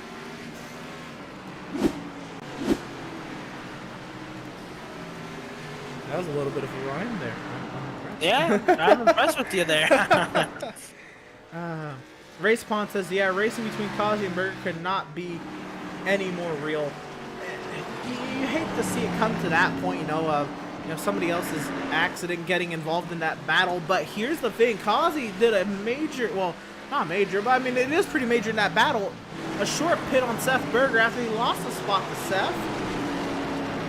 If we stay green, Causey's going to be sitting pretty. Service is in the pit lane, Smith is in the pit lane, but the likelihood of staying green as Miz is jumbling up the field back here. Yeah, we could see a caution here soon, but I don't know. These guys have been keeping it sort of clean. Some guys have been, like the 8 car, have been having their days, and but it's been pretty decently clean so far. So here's the thing, let's find the person who's leading, who's the provisional, I guess the theoretical leader right now is Jeremiah Stutzman. He has that gap over Joseph Causey. Where's Stutzman in relation to the race leader? I think he's at the Stutzman's at the start-finish line. Race leader Schumacher's on the back straightaway side. I think he's a lap and a half down to Adrian Schumacher. Which, that's going to put Stutzman in the lead. If we stay green, Stutzman might have something to say about this. And like you said sometimes before, Jeremiah Stutzman, he's been a strategy guy. Like we've seen before, Auto Club. This dude always thinks about strategy, so he might be playing a good strategy call here again. Race leader is in. Adrian Schumacher from the race lead. We'll give the race lead up to Seth Berger, who will stay on another lap. Let's see what Adrian does as he works his way down the pit lane.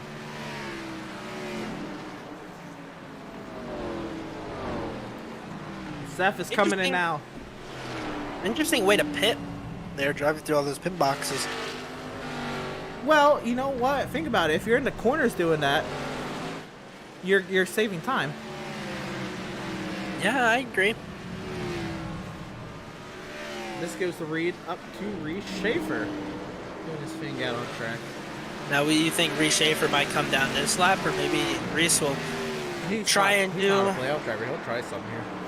Will Reese do what he did back at 5 flags and try and stay out as long as he can, hoping for a caution? He might try to one-stop this. I don't know what's the likelihood of that. I don't know what the fuel window is. But he might try to one-stop it along with Setzer and Blake, who are staying out. With the Stutzman, this is important. Schumacher came out behind Causey.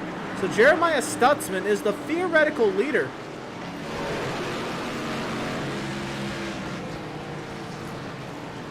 Now, we're just waiting on Schaefer, Setzer, and Holt to pit, and Stutzman in some trouble here. Cars coming off the pit lane, cars all over the place around Stutzman, and Causey's only a second back. But Causey in traffic, working past, actual race leader Reese Schaefer, boxed in behind McClune.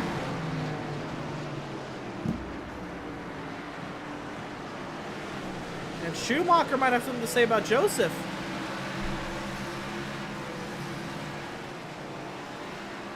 Schaefer is in. Race leader Schaefer is in. Matthew Setzer will stay out and take over the race lead.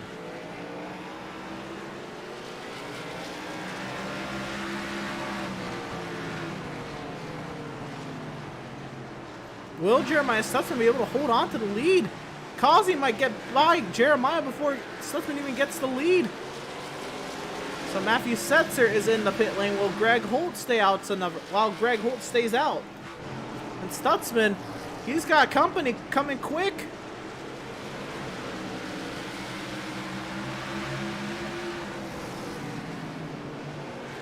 Stutzman is the theoretical leader, but he might not even lead a lap. Greg Holt stays out another lap, which is not helping out Stutzman's case.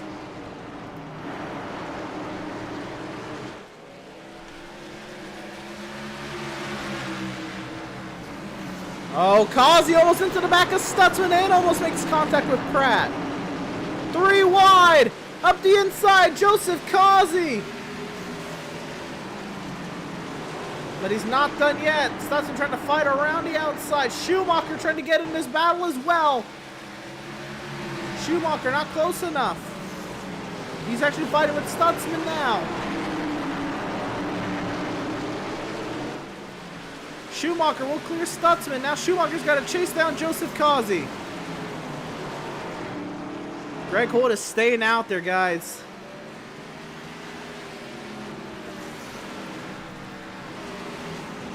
So he took 25 laps out of this race when he pitted. So he has to go until lap, let's see, 250. He's going to have to 125.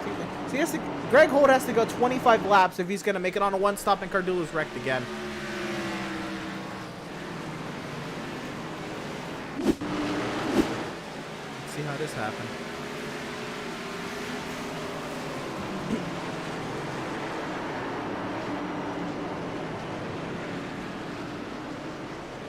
And he just toes off the track, which I think might just be the best move here.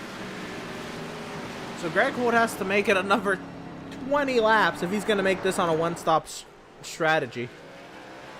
Yeah, we'll see if he can do that. Staying out long enough. You know, like we said, this dude has won 5 races so on the short track. So we'll see if he can get it done here. And he might have something to say here, but here's the thing. Joseph Causey, Jeremiah Stutzman was the theoretical leader. Causey, went up there and took it.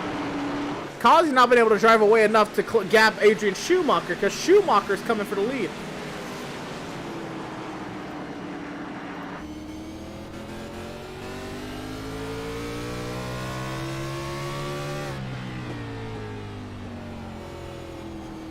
Off the front end of the 82.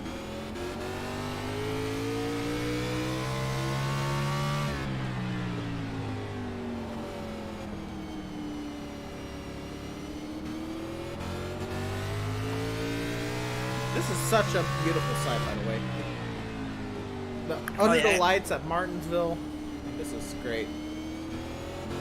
This is the best way to do it. Under the lights at Martinsville. I think this is the best time of day ran in Martinsville. I think running at Martinsville at night is awesome. I could not agree anymore, man. That is... This is fun. I kind of wish I was out there just to experience like short track racing under the lights. You get that at Bristol, and I feel like Bristol's almost a little overplayed now. Don't get me wrong, Bristol's amazing, but we waited for a while for. Oh no! Never mind. That's outdated. I'm sorry. I thought Malika had an incident. All good. But yeah, Schumacher's not been able to close up to Causey since. It kind of looks like he hit a wall of air.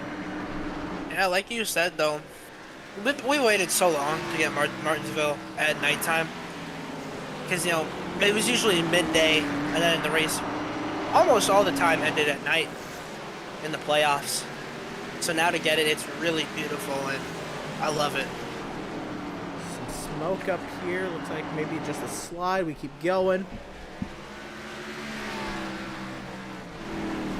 I guess Holt's trying the strategy, man. Is he saving any? Try on board and see. Oh, he's definitely saving.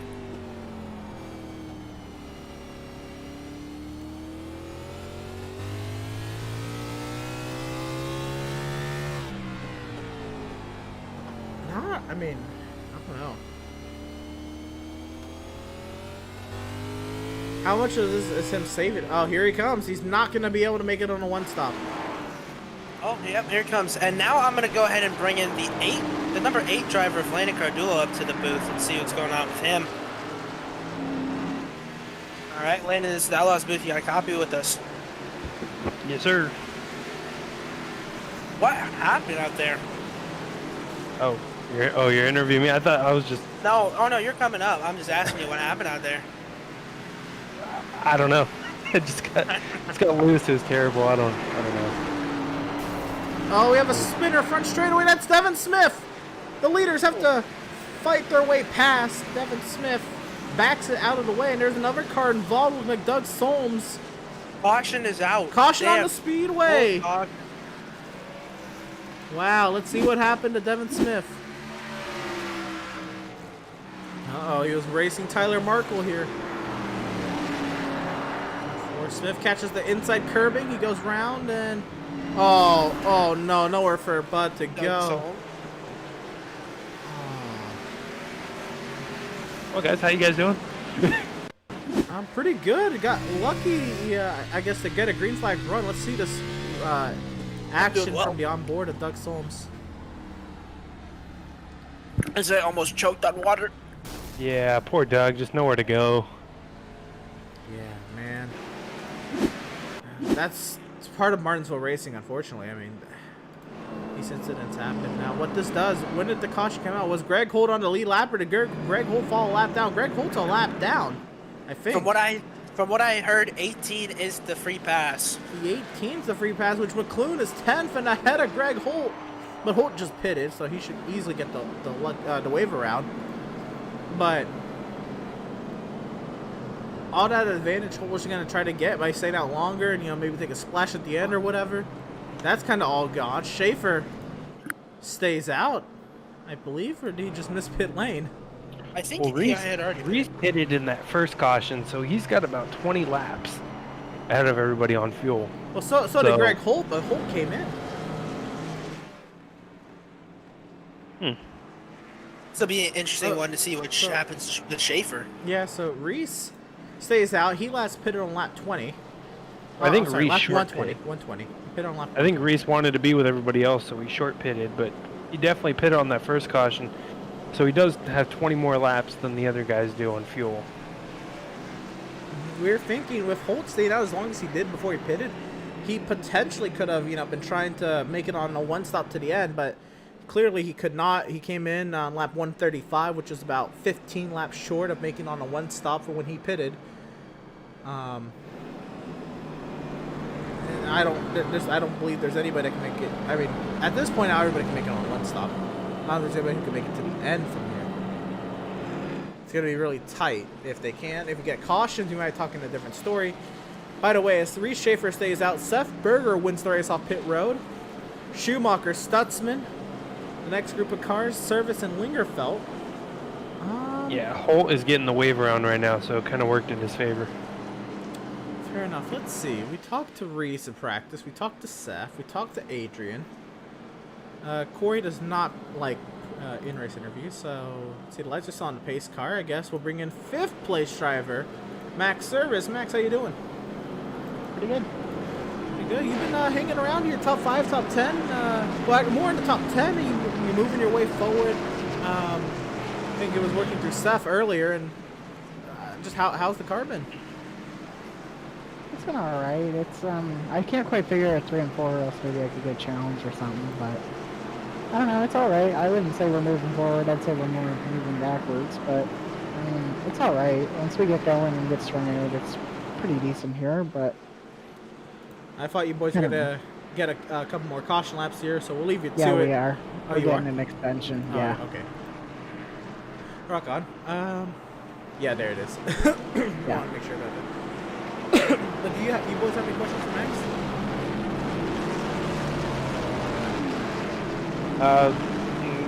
No, but good job, Max. Yeah, Max, Thanks, Landon. Thanks, Max, Landon. top 5. Let's see if you can get a win here tonight, maybe, or maybe rile something up here.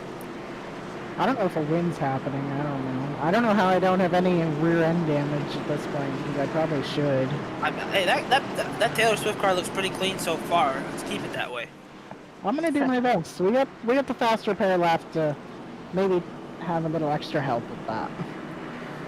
Yeah. Well, Now we'll leave you to it. Best luck to you. Hopefully we'll talk to you on the first side. Yeah, good luck. Thanks, guys.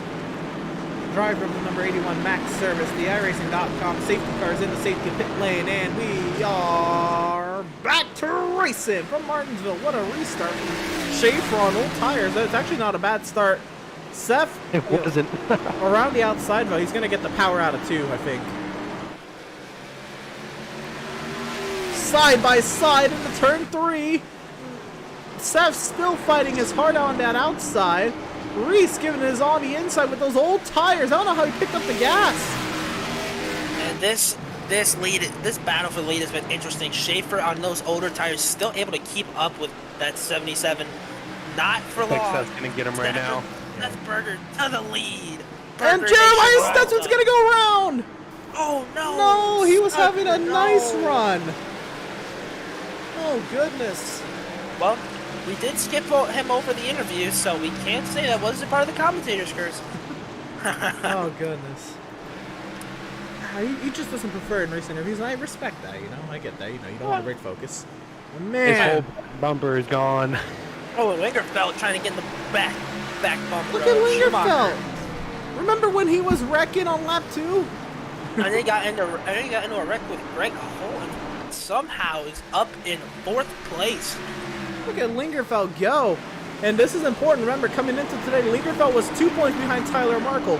When Lingerfeld first had his issue and Markle was hanging tough up front, we thought Markle was going to build a margin over, you know, Lingerfeld and the rest of the playoff bubble. Well, now looks like the tables have turned. This is Lingerfeld maybe passing Markle in points, and Lingerfeld might have something to say at Atlanta. Yeah, this will be interesting to see. Will Markle make it to the second round, or will he get out in the first? Lingerfeld powerhousing right now. If Lingerfeld needs this finish right here to really rile up these playoffs. Yeah, Lingerfeld could do some. I think he could do some. There's, you know, some tough short tracks and. Options out again. Oh no! Oh, this is Devin Smith.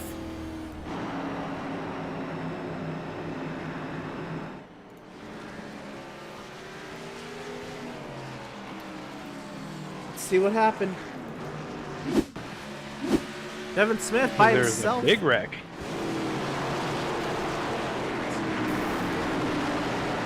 Oh, Stutzman turns Tuts Thompson. Oh, nowhere to go for Devin. What was all that about? We get an overhead shot of what happens here. Stutzman's just pushing by him, and Thompson can't get the power down sideways. Looks like short track racing to me, boys. Yeah, I'm not, you know, saying that he did anything wrong. I'm just. 71 tried to move him up out of the way. It looked like the 89 just kind of cut down on his nose a little bit, trying to keep the power down, not lose too much time. But yeah, you know what? We have yet to see that number 17 machine go down the pit road.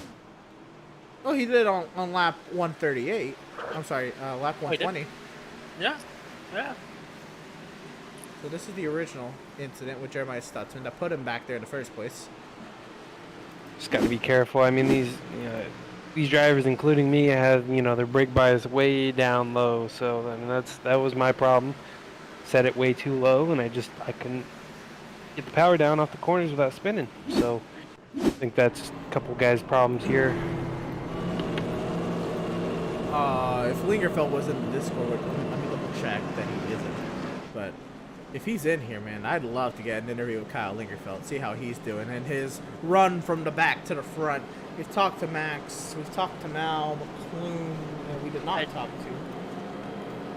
I don't think he is, but. I don't think McClune is in the Discord either.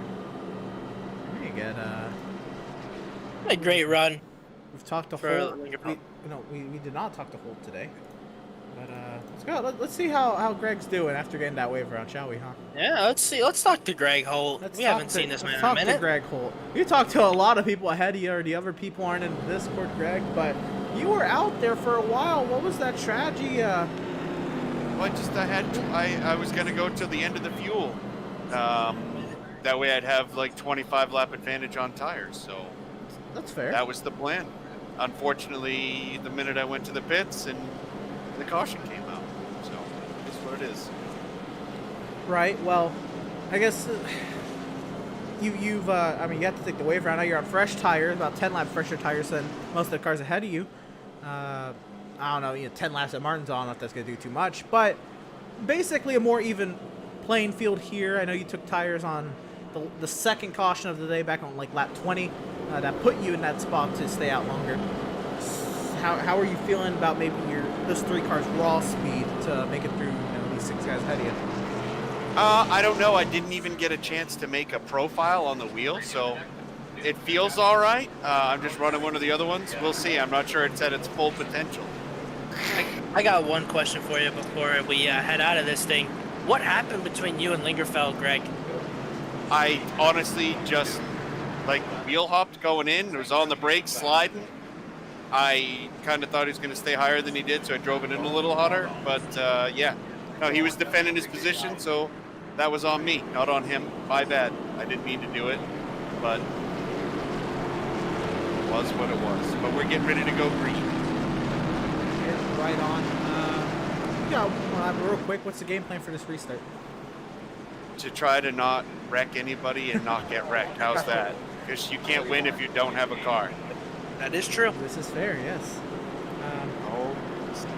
Very commendable for you to take responsibility for your actions. The cockpit, so very commendable for you. I mean, the 5 wins on the season just I think adds to the person you are. Best luck to you in the rest of this race, though. Restarting 7th, 10 lap fresh tires, and hopefully we'll talk to you on the far side. All right, sounds good, Emerson and Mr. Salza. Talk to you later. It's solid, but it's all good, man. We'll leave you to it. Green flag is back in the air, and Seth clears the lead, and McLuhan's gonna go around. Very wide. Oh no, wrecking hard.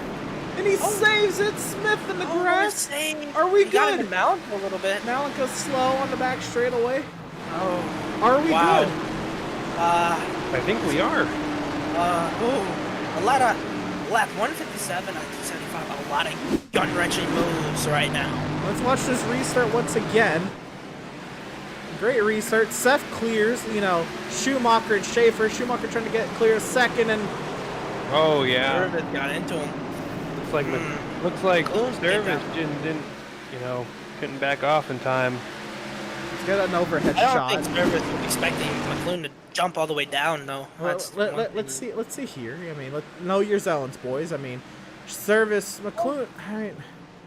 McLuhan was kind of already. He was kind of clear. Fair. And Max just couldn't get woe down in time. It's part of just very close quarters on these short tracks, man. That's tough, McLuhan Especially we was got up high there. tires, so you don't want to slam too much on the brakes. Or you're going for a ride as well. So Exactly. Let's see one more view of this incident. Here we go. You'll see too much, but yeah, it looks like Max just kind of gunned it into the corner. And you do have to be aggressive to get these spots, man. It's tough to pass here, but at the same time, McLuhan looks like he kind of committed, backed out of the commitment, then committed again for the corner. well, it looks like he kind of hugged the middle lane a little bit, not giving Max any room on the bottom. That's fair too. Look at Schaefer under attack from We had Lingerfeld. a battle for 3rd position between Lingerfeld and Schaefer. Wow. Now Kazi into the mix. So again, Lingerfeld, under the cut line coming into today's race. What a run it's been for Kyle Lingerfeld. Oh, this is going to be a tight squeeze, boys. Hold it together.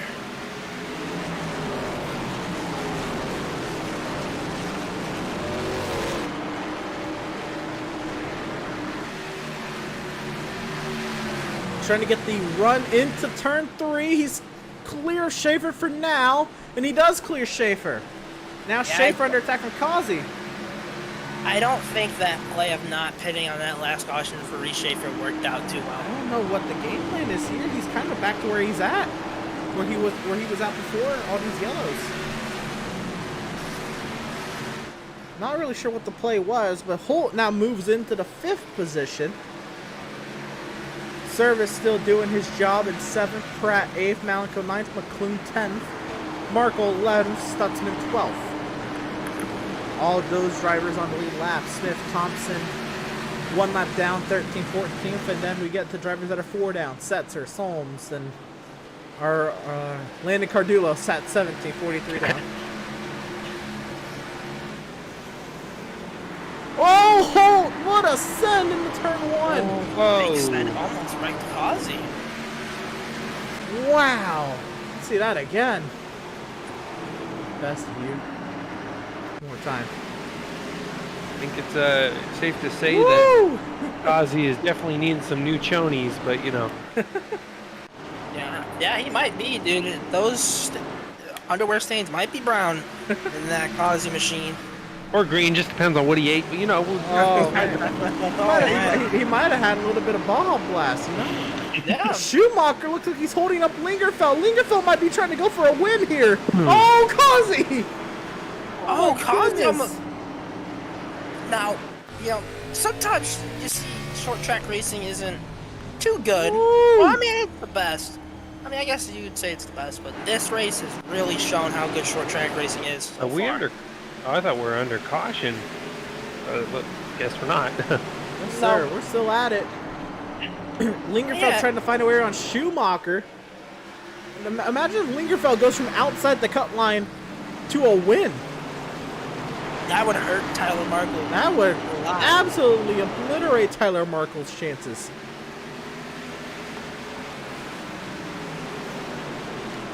Need to see these drivers do their thing. Ooh, he taps him a little bit. Ooh. This is going to be tight. Like I said before, though, you're really going to have to try and send it in there to get it past it. There it is! Oh, here There's the send! Ooh, and Schumacher gets the power down.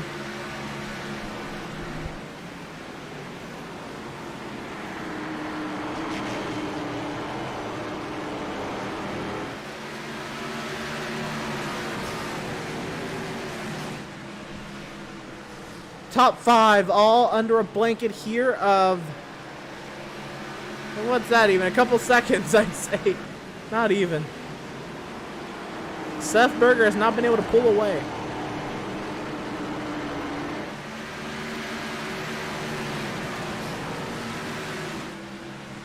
He's going to take a look at the chat while the top 5 have kind of stabled out a little bit. Andrew St. Course says, I think Max was watching his rear view. This was about 30 minutes ago. We've had a lot of action since that. We cannot remember what that was. Yeah, the racing between Kazi and Berger cannot be any more real. Landon asked if we can move him on up. Race Pond says, Holt has done well. And then said, no, Devin and Solms. St. Course said, what happened to the 88 in the pits? Laura Wiseman says, need my STR friends to drive up to the front. Sean Thompson says, wow, WTF. Mark Berger says, Berger Nation rise up. Pam Williams says, go Seth. And Rebecca Berger says, come on, number 77, Berger Nation. And Berger Nation does have a reason to rise up right now because Seth Berger is leading and is in position for his 5th win, but he's got 4 hungry drivers behind him. A driver who could use a win to legitimize himself as a championship threat. Kyle Lingerfeld needs to get himself out of the ball. Oh, loose off of turn 4. I think Devin Smith has had a crash. By the way, let's see what happened. There's a no back end on that number 95, and there's damage up, or there's crashing up ahead. Looks like that has sorted itself out. Let's see what happened to Devin Smith. Oh, Lingerfeld losing the groove? Oh, yeah, Lingerfeld's going backwards right now. Oh! Big contact back there. McClune and Smith. No caution, though. Surprised that wasn't a caution. Yeah. Well, let's see what happened to Lingerfeld. So I guess we were kind of in the right spot, but Lingerfeld, I guess, yeah. Kazi sent it into 1, and Lingerfeld just went up the track and out of the preferred line. And Holt had to take, quick advantage of that, and he just got loose coming into corner entry. I think it's that brake bias really getting to him. And look at Malenko getting back into this mix. That car, that front end though, is damaged heavily for Malenko, but nothing too bad. Not dragging the speed down. And again, this is a track where I guess you don't need aero because it is a short track. So I remember he was the pole sitter. Oh, Kazi! Oh no, so Kazi I guess was having lagging issues. He was dropping down the running order. My apologies. He had dropped down to like 10th. I was like, oh, what happened to Kazi? And Lingerfeld is going to give way to Malenko. Now let's not count this 7 car out. There's damage, like you said. But that's our pole sitter.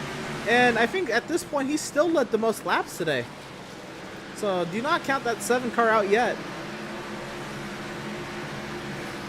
Lingerfeld tried to send something back. Couldn't get down there. Locking up ahead of Malenko. Let's see. Now you have to... Oh, sorry. Go for it. You have to wonder if that 65 used up his tires trying to get around. I forgot who it was. Trying to get around. I don't remember. But you have to wonder if he used up his stuff, and now he's falling back down the running order. Man, yeah, maybe, he's really, really have to use up his stuff to try to, stay with these people, maybe, yeah. Oh, up the track goes somebody up in front. That was a 13 of Doug Solms. Okay. I thought that was one of the leaders. That was... Oh, it was just Doug Solms playing the leaders by. Oh, yeah. Holt locks up after trying to avoid the 13. Malenko might have something to say about 4. He might have something to say about this race. Oh, how would Malenko feel to make a mistake and be able to come back from it? That'd be a perfect storybook ending in Malenko's mind, I believe. He would absolutely love for that. Race Pond says Kazi moving on up, and he has been. Kazi right there in 3rd. Trying to close up on Schumacher and Berger. Nothing's really transpired amongst the top 2. Schumacher, a nice solid run. Seth Berger holding on out in front. Kazi closing up a bit. Holt has really been the highlight up here since Lingerfeld's issue. Holt's been, he's 4th, so I'm not saying there's anything wrong with the 3 car, but a little bit of inconsistency with Holt. There's a little bit of locking up, really sliding the car on entry, and Malenko's picking up on that, but Holt just closed up a bunch at the center of the corner, but Kazi gets that run on exit.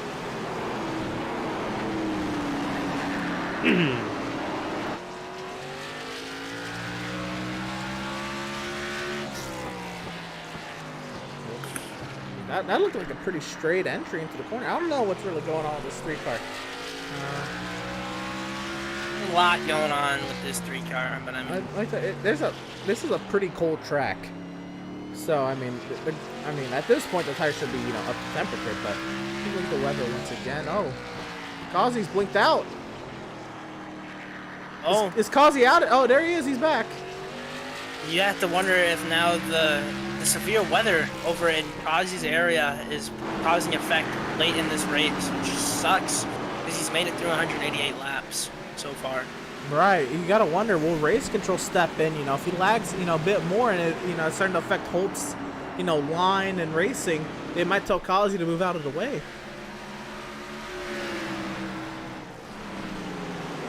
Which, it wouldn't be the end of the world. He's locked into the next round, but you still want to go for that win. You're up here. You have a shot. Yeah, I agree. That's what I was going to say, It doesn't really matter too much now, but, the points, getting more points to his name would be would be something. See right there, it looks like Kazi most likely let Holt on by. Maybe a little bit of, you pushed me to the win at Daytona, I won't screw you up too much here and your chance to win at Martinsville. Oh, he's into the wall. Alright, Malenko has made a mistake. He's lost a little bit of touch to these guys. He's hanging there in 5th. Lingerfeld still holds 6th. Schaefer 7th. Service 8th. Stutzman 9th. Andrew Pratt into the top 10.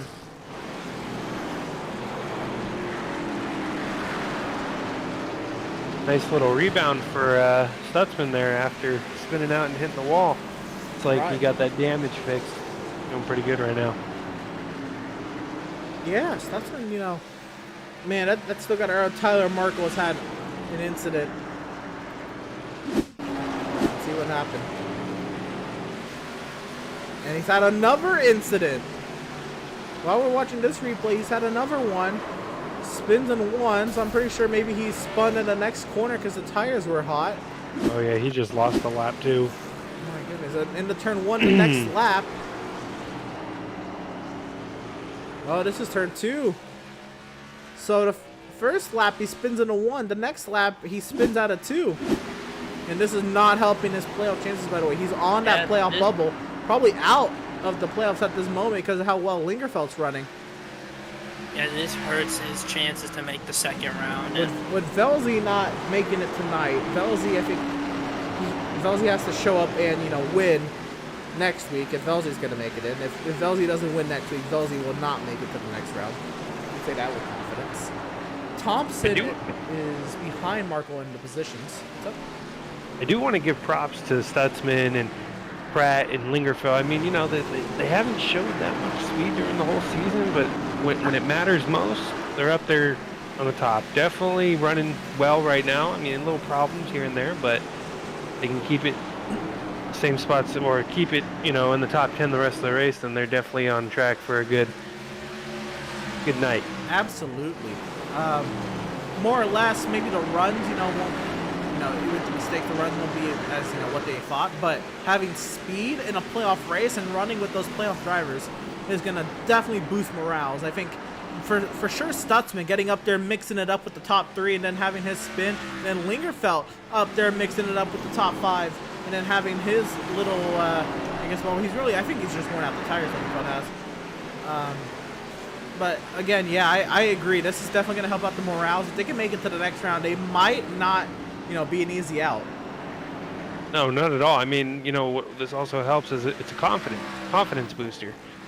You know, you do good, you know, this week right now. You had speed all day. Going to next week with that same mentality that you had going into this race. And it definitely show. You know, if you're not doing so good, you know, confidence is like, you know, I don't know about next week. At least top 10, you know, top 5. You're definitely saying like, okay, let's go do it next week. Let's go contend for a win. Let's get in a better spot in the playoffs. Absolutely. Looking out the rear windshield of Adrian Schumacher. Under attack from the 3 of Greg Holt.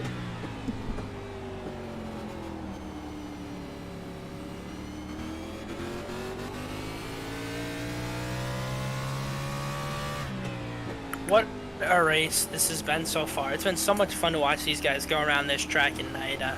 I love it. You know, Martinsville is I guess, you know, the second short track between it and Bristol you think of, but it's been so much fun to watch tonight. It definitely has been, and let's think about it. That last run of pit stops went about 120 laps. These drivers last pitted, most of them last pitted on lap 151. 100 to 120 laps. That's right up to the end of this race. Oh, you know, Holt! Oh, did he hit him? Did he get him? Up. Oh, was there Did he move him out of the way? I don't know. Let's see what happened. Might be. Let's see what this is. Right on board with Holt. This is first. Holt just said over the radio that he barely touched him. We'll see here. I don't know how much this view will tell, but let's see. This might have been a lap too early. Well, Sorry. we'll watch.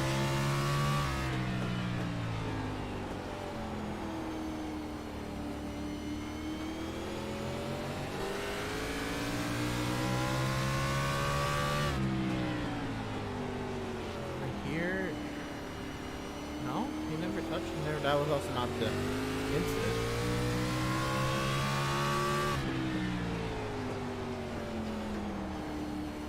All right, fellas, I gotta head out for the night.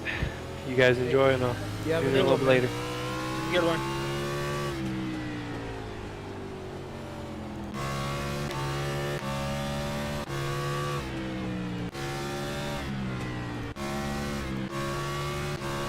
There we go. Decided to just find the lap that had happened. So this is on board still with Greg Holt. Let's see what happened.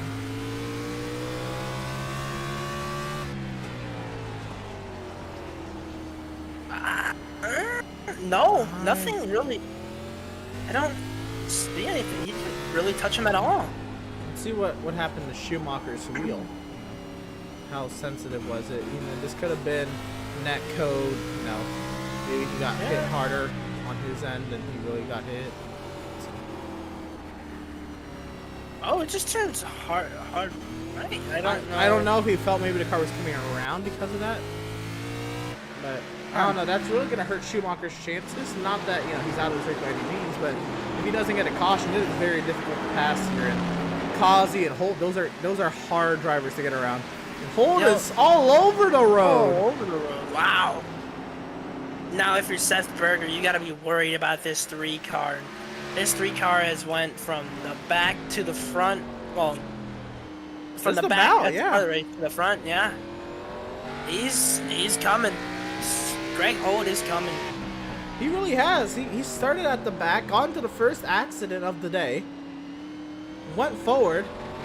You know, the caution came out. He went back, and he's gone back forward. He's really gone back and forth throughout the running order, and he's up to second, pressuring. And like I said, this was him with joining this race was gonna put a frown. It was gonna turn everybody's smile to a frown, and it's looking like it's proven to be here at Martinsville. So a lot of laps to go, but we'll see how everything plays out. Now I gotta say, Seth, last pit on lap 38. He's gonna definitely have to pit before Holt does. Can Holt make it to the end? I'm really impressed. There's one guy I'm really impressed with right now. It's that 17 car. I think you said last lap he pitted was 120. Yes. It's lap 212, and he's still in 6th place right now. Here's the thing. So everybody has to pit at least once. If you pit on lap 151, you're gonna be maybe not even taking tires. You'll just take a splash and go. At that point, you're gonna have like 10 laps to go. Reese is definitely gonna have to take tires. I don't know where this advantage is gonna come from, but I guess try. You're not in the playoffs, right? Give it your all. Yeah. Do something out of the ordinary. You're not in the playoffs. It doesn't matter. Try something. See what happens. He's got 2 wins this season, so it's not like, you know, he needs a win this season either. He's proven he can win, and, you know, just trying things out in these short tracks.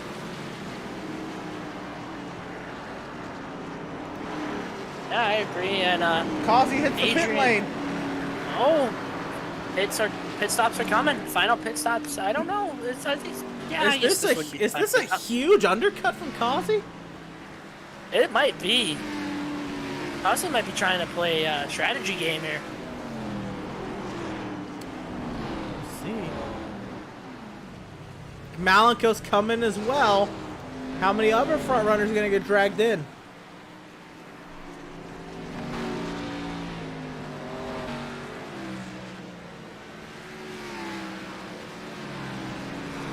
Max Service is in.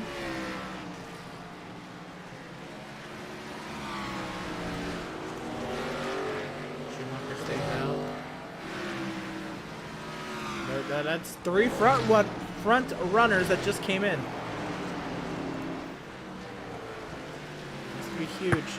Back up front to the battle for the lead is Holt coming in. Holt's coming in. He's short pitting the leader. Here we go. Here's the strategy. Will it work? It'll be interesting to see. Now Seth has got to come in, right? Like, no way. Yeah, Seth has to come in. Seth has to come in. Seth had older tires than Greg. Yeah, Seth has to come in right now. You know what? They're splitting the rest of this race in half. Instead of going to the end on their fuel runs, everybody's, you know, committing to one stopping this race. They're just going to split it in half and take tires. Seth stays out. Schumacher stays out. Pratt is in. And obviously Reese Schaefer stays out. Reese Schaefer hasn't pitted in a while, so he's staying out. Lingerfeld, Stutzman, they've all stayed out so far. He might come in. Berger stays out another lap along with Schumacher, Schaefer. Lingerfeld's coming.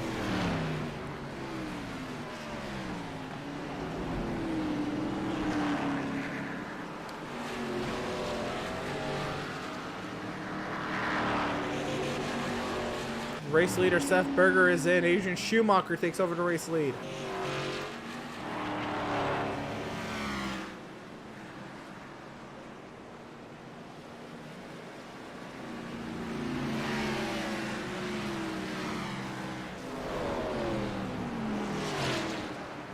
So at this moment, Joseph Causey is the theoretical leader over Greg Holt.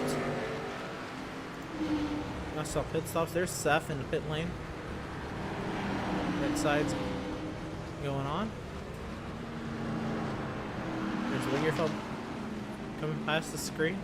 Left side's going on. McLuhan is in. He's out on his way. And gonna race try leader and win the Schumacher's race. in.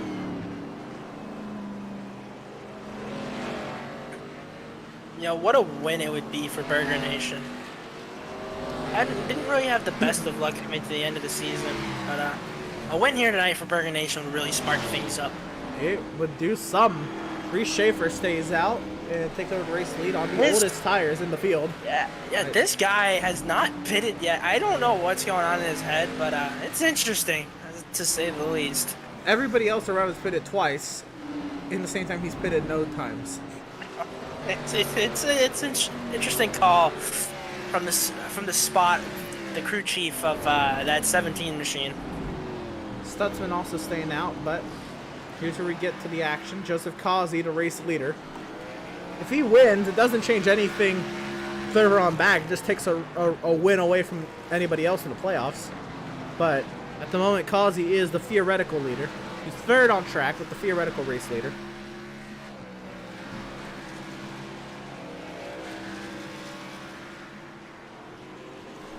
And on the tail end, lead lap, he has Greg Holtz at second, Seth Berger third, Malenko fourth, ahead of Adrian Schumacher. Schumacher staying out to put him behind Malenko, and again, those two are pretty evenly matched. Markle, then Service, then Pratt, and Lingerfeld has gone purple. Lingerfeld just ran at 20.53. You have to wonder if Reese is hoping for a caution to trap these guys a lap down that are behind him. Well, he has to at this point. He's got 120. He's got 110 lap older tires in the whole field. Like, what are you doing? He's got to do something, right? Like, yeah, I agree.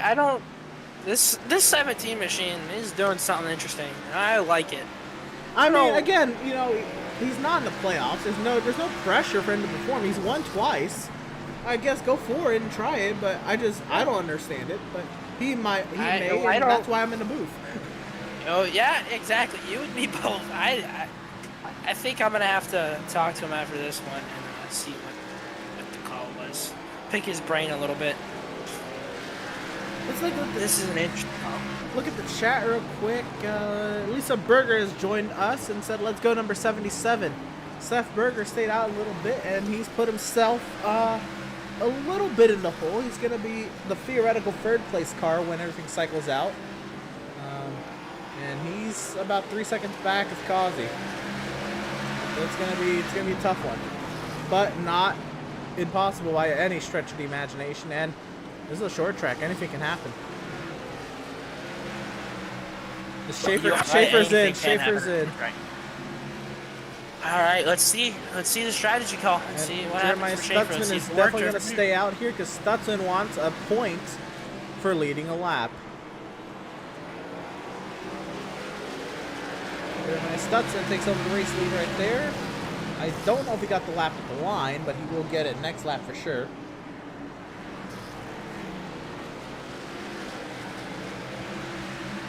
He will stay out another lap, by the way, to make sure he gets it, because he did not want to come in and then give it up to Causey. So Smith should come in this upcoming lap or just run or drive. Which, actually, Stutzman might go the longest. Stutzman might pull the strategy to just go out as long as he can and go for a caution, because he last pitted on lap 153. We've seen people go 110 laps. Schaefer just went 115. 153 plus 115, that is 268. That is 7 laps shy. Plus, has some caution laps. Stutzman might try to do this. He might try to make it to the end. Yeah, like, again, he's the man of strategy in the league. Auto Club. You gotta think. This man's always trying strategies, so we'll see what he can do. 7 laps short. That's not even counting all the laps they ran under caution after they came through pit lane. So maybe he's like 3 laps short. You can save 3 laps at Martinsville. Yeah. Over Yeah, you 100, can. over 110 laps, you can save 3 laps. Oh, way up the track's not gonna help. Here's the pass to the lead. Track. Oh no. Oh, into the back of he's gonna Stutzman. block He's him. gonna wreck him. He's gonna correct Causey. Oh, Causey, Oh no. my goodness! And Greg Holt is the race leader. Wow. Wow! And caution is called. Caution is on the called. speedway. What a wreck. What happened? What's it thinking? Wow. What's been trying to block him? I think something happened to him in turn 4. I don't know what happened to him in turn 4, but something must have happened. Let's watch this whole lap for Stutzman.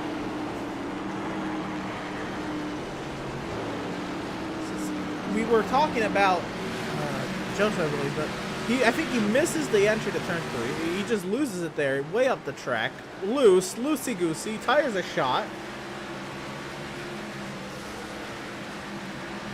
Loose all over in front of Causey. Causey runs into the back of him, and bam! Now, they're not out of it. They got fast repairs, but...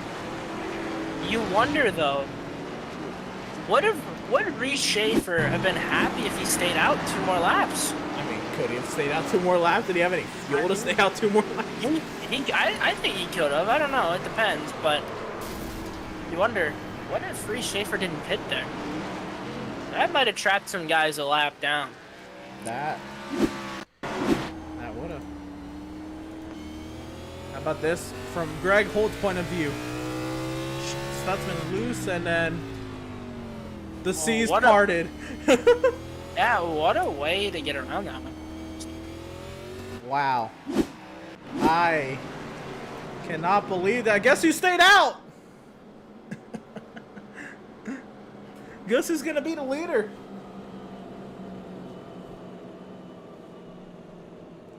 Reese Schaefer stays out. McLuhan's second. The race off pit road is Holt, Berger, Causey, Pratt, Schumacher, Malenko down in 8th.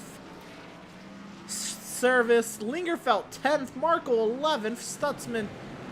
Oh, he did not use a fast repair there. I have to wonder if he used it already.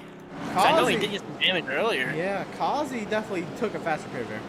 No way he's out, out here in his position without a fast repair. Yeah, I agree.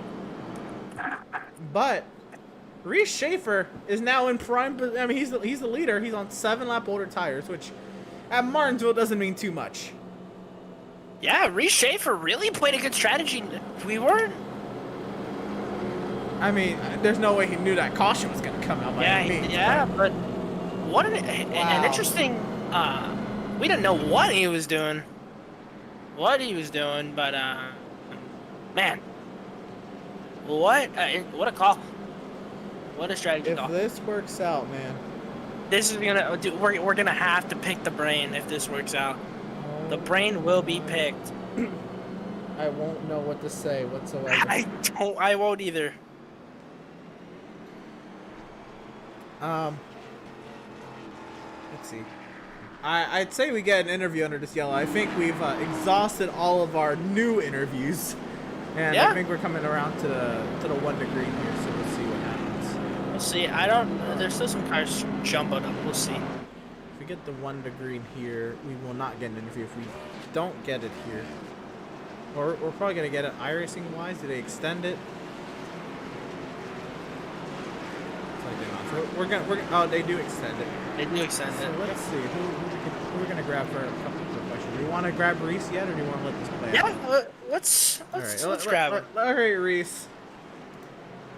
Give us your magic 8-ball, man. What is the strategy, and how are you the leader? Well, I pitted lap 230, so. Yes. But before that, you pitted lap 120. Yeah, I know. I wanted to come a little later than everyone because I knew fresh tires just in case I went to the end, and well, I got past Stutzman there when that wreck came out, and now I'm in first. So the tires, I'm gonna be a little bit worse than everyone else, but hopefully I can just just survive. Stay on the inside as long as I can and get around here. All right, Jacob. One quick question. All right, Reese, you're getting the lead here. What is it going to take to win this thing? It's just survive. Hopefully not get hit, and just like I said, just try to stay on the bottom as long as I can. All right, well, good luck. Good luck. Thanks, guys. Good luck to you, and let's see if you can get that W. Yeah, appreciate you guys.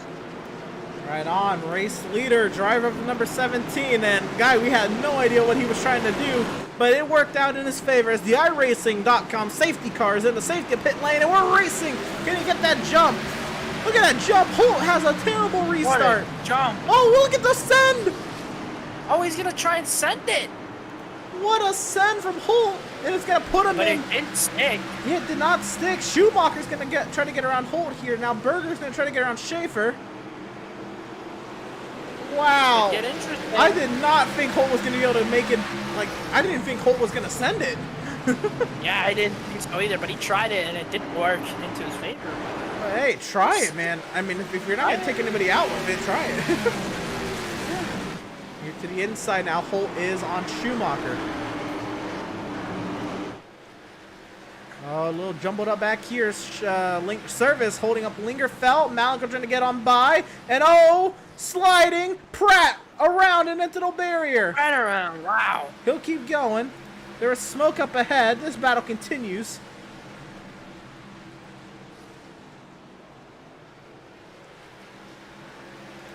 I think the smoke might have been from Holt locking up. Let's see what happened the previous lap. And with Pratt. A little bit of contact there with McClune. Let's see. The previous lap of this battle was Holt sending it to the inside, and that's all that smoke was a lockup. You got clear Schumacher there up to third. Schaefer holds onto the lead over Seth Berger. And Josh McClune has crashed. And he's spinning on the front straightaway. Oh. Doing some burnouts down there. See what happened. Was it contact with Malenko, or did he just self-spin? It was a solo spin way late. Oh my goodness. Oh, hard leg. Continue out in front. We cut away quickly because there's a battle for the lead with 27 laps to go. Can Schaefer fend off Berger? How patient is Berger gonna be at this point of the race with Greg Holt behind you? You're gonna have to be really impatient because Greg goodness. Holt is on the bumper of that 77 machine. He is there. This is it. This is what we have. 26 laps to go, and this is the battle. Look at the chat and see how it's going. Has that guy been using his sponsor's product? Why did he cut down like that? I see what you're talking about. I got you. I have no idea if he did or he didn't. Mad Dog Train says you can do it, Seth. That was a confusing one. I got it. I'm not gonna explain it. I got it. That's fine. You don't have to explain it. I don't think I can explain it. Yeah, it's all good. more or less what I'm going with, but I got it. Alright, you'll just have to explain it to me after. Here's what happened to Setzer. He had an accident in the one. Man, and Setzer was having a good day. No damage, really was. but a lap down, or like several laps down at this point already, just trying to survive. Yeah, we were talking good about him, and it just bottomed out for him. Reese Schaefer has opened up his advantage over Seth Berger a little bit on the straightaway. But man, look at the train behind. Let's go to this camera. Look at that train. Wow. Wow, that is a train of cars, and you'd think it was Daytona looking at it. We got Schaefer, Berger, Holt, Schumacher, Service, Lingerfeld, Malenko, all in that train, and then Markle hanging off the back end of it. Markle, I was a couple of laps down, now back in 8th place. What a run he's had so far, bringing it back up there. What a drive back through the field. And hopefully I didn't jinx him now. What happened?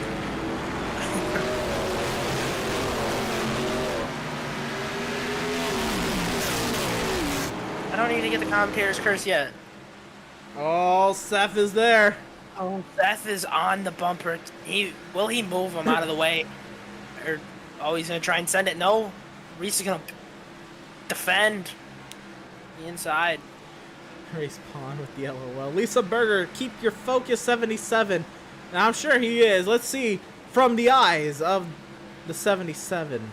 Oh. Oh, here's the 77. There we go.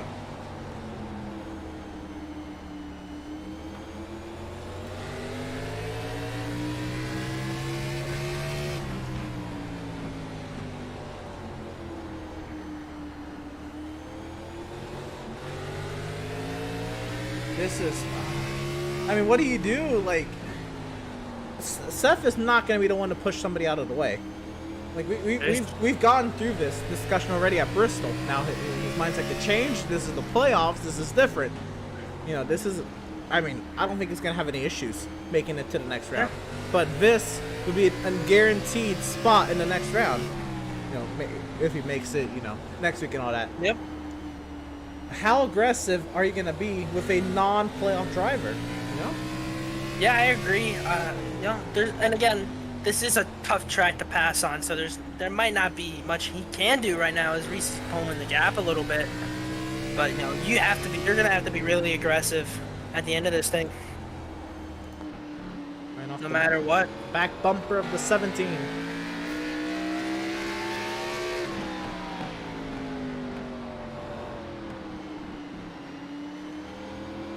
This whole train behind Malik has fallen off the train, but this whole train is still packed together. The top 6 are. And hold on with the lockup. Oh man, Holt would have not been a fan favorite if he made contact with Seth there. Yeah, no, this would have turned into instead of a Kazi versus Burger show, this would have been a Holt versus Burger show. Instead. Oh, wait a moment. He's got to hold on to it. Don't cut Schumacher off. Don't wreck him. Can Schumacher get the power down? Holt's going to hold on to third, but absolutely shred Schumacher's chance of winning. Schumacher's going to send it. No, he won't. Man, what a slide there for Greg Holt. Nice way to save it. What a save. I mean, honestly. Yeah. I did kind of dog on him there for, you know, cutting off Schumacher, but I mean, it's a race. You know, you got to do what you got to do. Yeah.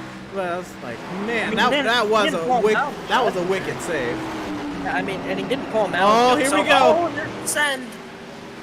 The bump. Seth Berger has had enough of that 17 car. And is Holt gonna send it? Oh, the smoke from up ahead. Don't spin, don't spin. Don't turn him, don't turn him. Schaefer's gonna get in the second. Does Schaefer have anything back for Seth to send from the inside? Now Holt. Greg Holt. Schaefer put himself in a vulnerable spot, getting to the, not getting to the inside. No. Holt's gonna send it. He's locking up on that inside. Can he hold it down there? 11 laps to go. Spin. Keep it together.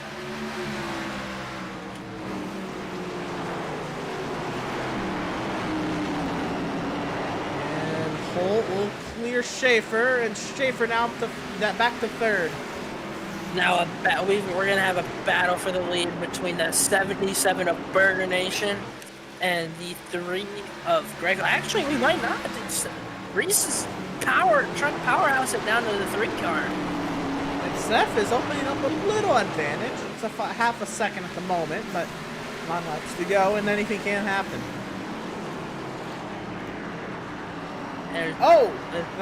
That's Doug Solms. Doug Solms.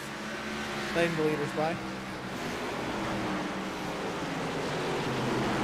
And Schaefer now in third spot. Schumacher trying to work his way around Schaefer.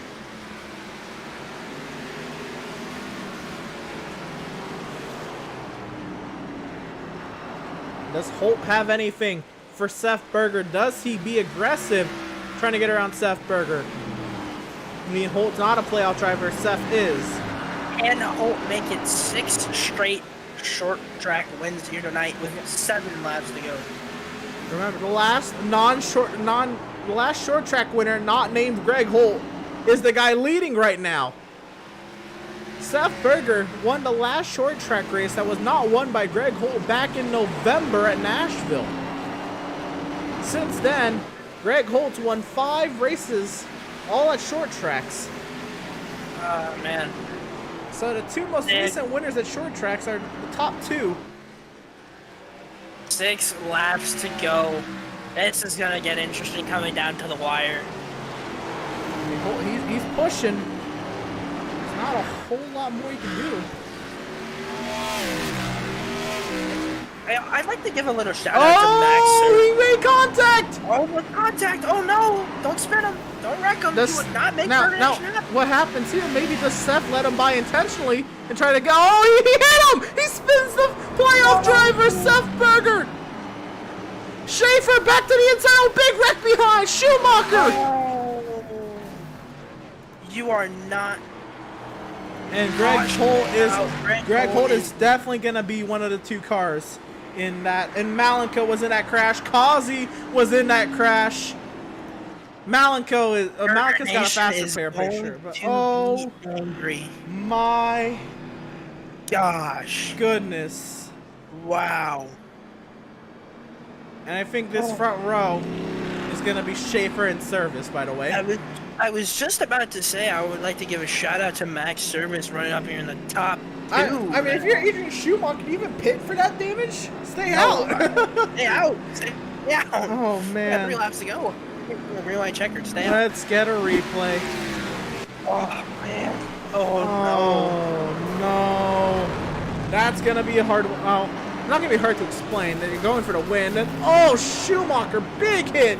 Malenko, nowhere to go. Big hits with Kazi. My goodness. Oh my god. Oh Markle my. makes it through somehow.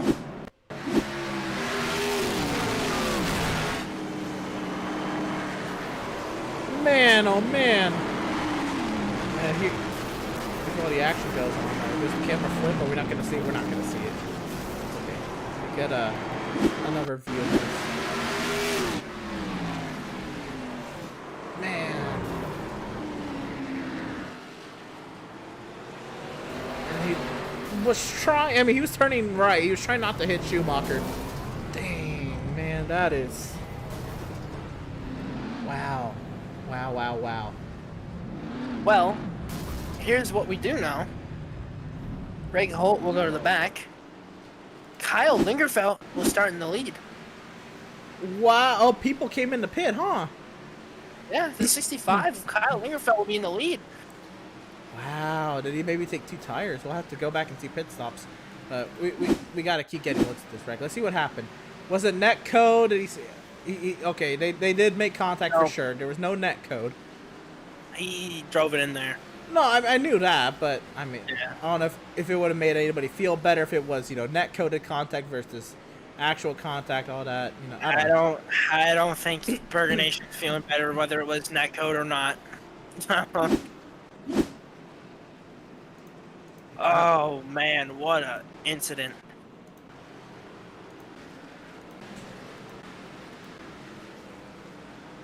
So, yeah, Kyle Lingerfeld is the leader. Did Service come in? Yep, Service and Schaefer. So Lingerfeld and Stutzman are the only 2 to stay out. On a late race restart, if Lingerfeld can get this done from the bottom of the playoff standings, outside the cut line, to the next round, what the story would be. Stutzman, what the story would be. Schaefer, the story would be on his strategy today. Service, man, he hasn't won since Legacy Texas, since race 5. This is race 28. What the story would be. Schumacher, what Schumacher could do with a win. This race is about to get interesting. If it hasn't been good today, it's about to get really good. There's the chat has absolutely gone crazy, understandably. We'll get they've added caution laps, so we'll go through some of these messages here.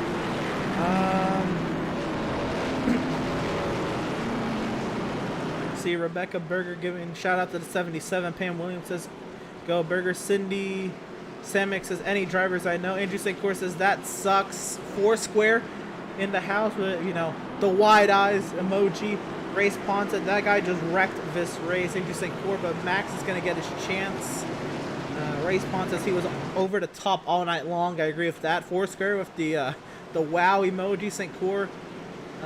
Race Pond says 77 should have won this one. St. Cour agrees. And there's a lot. The chat is going off. But we're going to get back to this race. The pace car, VIRacing.com, safety car, the safety of pit lane, Kyle Lingerfeld, outside of the cut line, coming into today, is going to lead us back to the green. 2 laps to go. And contact Stutzman's going to go around. From Max Service, Tyrell Markle hits Stutzman. Big accident in the back. Oh my gosh. That will be on the 81 and the 71. That'll put the 17 in second. Oh my goodness, Max. What were you doing? Tried to take it 3 wide, runs into the back of the 71. He makes it through. Not many others do. You don't know how Reese got through that. That was insane. Oh man, oh man. I need to get a better view of this. Oh my. Stutzman looks like he kind of did come down the block, but wow. There's nowhere to go. And the rest of the contact after that. Oh, Doug Solms, no. This finish is going to be wild. My heart is racing. My goodness. Let's see what happened back here. So clearly this is, you know, in response to Stutzman spinning up the track. Pratt loses it on the outside. McClune hits Berger. Everybody's around back here, but they all kind of save it. Really, the damage back here is Stutzman.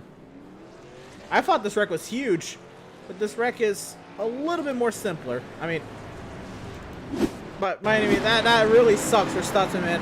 From the outside of the front row, and he makes contact with Max.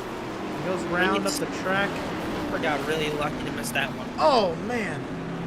Right into Doug's song. Let's see what happened from Schaefer's point of view then.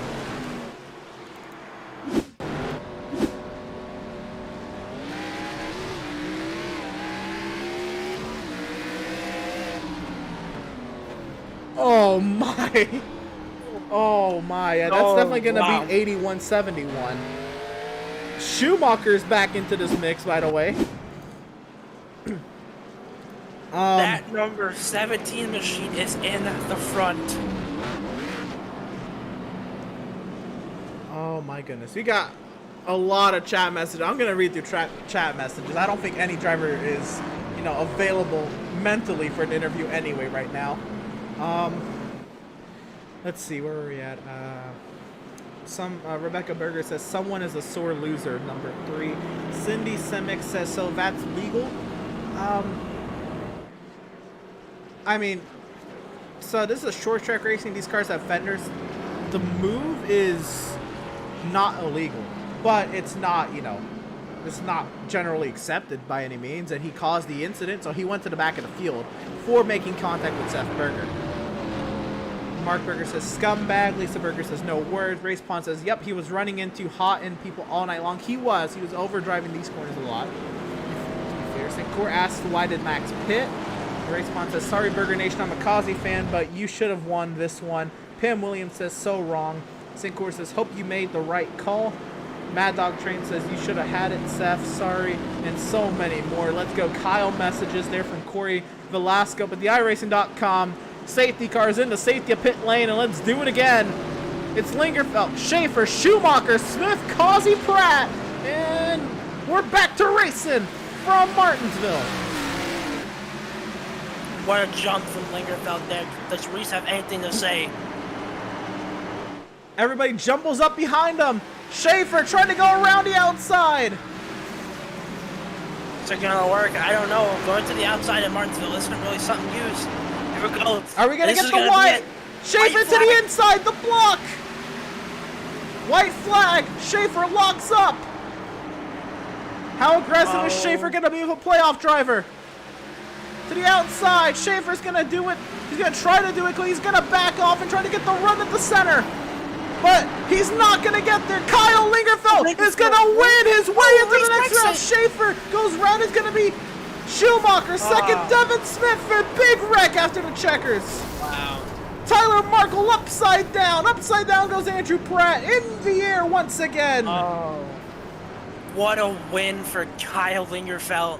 That's going to kick Tyler Markle out of the playoffs. Not out, but not going to help his case. He can still, point his way in at Atlanta or win Atlanta by any means. Here's the checkered flag accident. My goodness, the airtime for Seth Berger. What a finish. We'll get Kyle Lingerfeld's burnouts in a moment as well, but once again, the last lap accident. Back here. Wow. Wow. All that. But wow, Kyle Lingerfeld wins his way into the next round. What a win. What a race. What a win for Kyle Lingerfeld. Oh, shoot. This was a great race. It was entertaining for sure. I think this might have been my favorite race of the season. You were not short of entertainment by any means.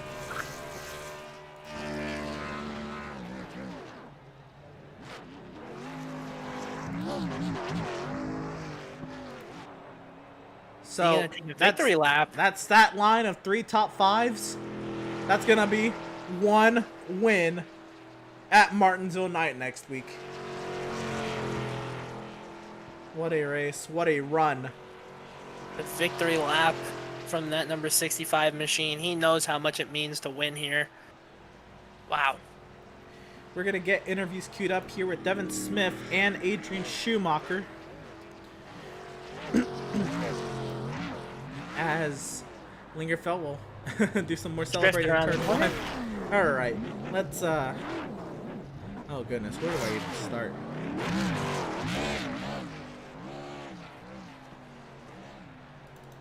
Wow. Oh no, that's not what I meant at all.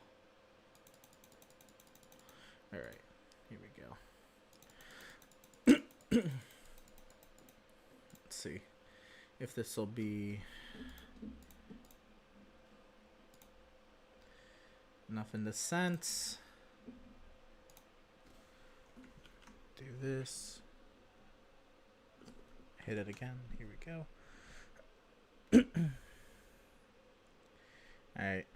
Okay, I don't have key acceleration on, but we're zooming in on third place finisher Devin Smith. We'll get that sorted out while we're interviewing him, shall we? Yeah, we can. Let's get him in.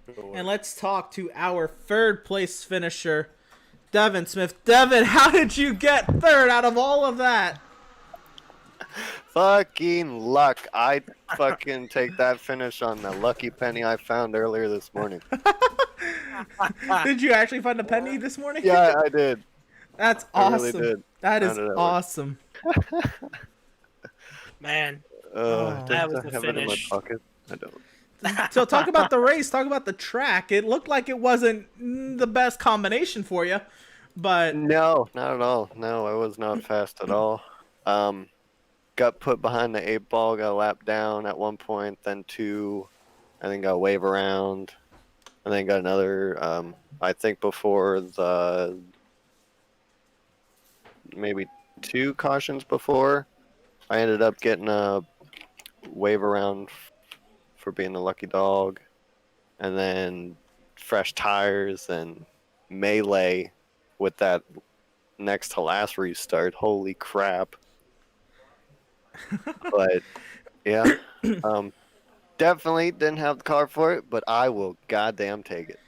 And how about in a time like this, the playoffs where it matters most, and there's so many people in the thick of that playoff battle, with Lingerfeld's win, that was going to knock you down, but a third place finish should help you up in that regard. How do you feel about, getting this in the playoffs, and how do you feel about where you're standing at?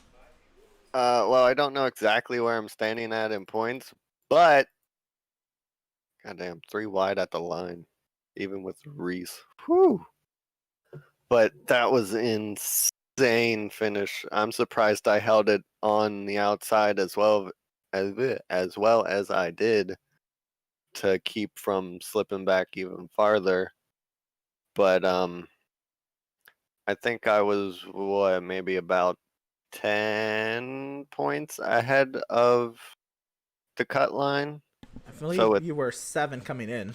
7, Yeah. even worse. So I think with this, it's definitely gonna help. But now I'm definitely on the bubble since Addy got that win. Right. It's gonna be some weird math that gets all worked out here. I'll do my end of the points on Dan Lisa right as soon as I can, because this is crazy. But nonetheless, Jacob, you got any questions for Devin? Yeah, Devin, you haven't had the best of luck this season, but a top 3 here tonight. What's it gonna take to get that 95 car in the next round and maybe even a championship run? Well, we're at Atlanta next week. When we came here in the preseason test, I ran well. I think I won one of the 2 races, so hopefully we can put her back in victory lane. But now I know that what I think Atlanta now has multi-groove racing, so I think next week is gonna be a blast. Oh yeah, it definitely will. We went. We had a lot of green flag runs. Did you expect that, or did you expect a couple more cautions? With this league, it's weird. Sometimes we'll get long green flag runs, then other times it's just kind of a bunch of cautions just from little mistakes here and there, especially on short tracks. I figured we would at some point, but I just didn't know exactly when we'd get into it. And I knew if there was any late race cautions, it would definitely turn chaotic, which it kind of did. Well, good luck, a good finish tonight, and best of luck to you at Atlanta. Yeah, for sure. Thank you. That was our excuse me, 3rd place finisher, Devin Smith, with an amazing run today. Again, that is phenomenal, just out of nowhere, and that's going to help him out in those playoff standings. Somebody coming off, I think he's the only driver to get 2 podiums in a row. He's 2 for 2 in terms of playoff podiums. It's not the win, but Adrian, how does 2nd feel? Hey, it feels pretty good. Wow. I mean, I guess there's not a whole lot you could have done, but I can't believe that. You looked like it earlier, especially when Malenko was the pole sitter and the leader, and he was having a really defensive line. Looked like you were really going to be the car to beat in the long run. Did you feel that? And then how things fell, I guess, with cautions and pit strategy? How did this all kind of stack you up? It looks like you waited a while on a lot of the pit cycles. Yeah, I think I was definitely one of the fastest cars on the long run. For the pit stops, I was just saving all my tires and fast repair because Martinsville racing. Absolutely.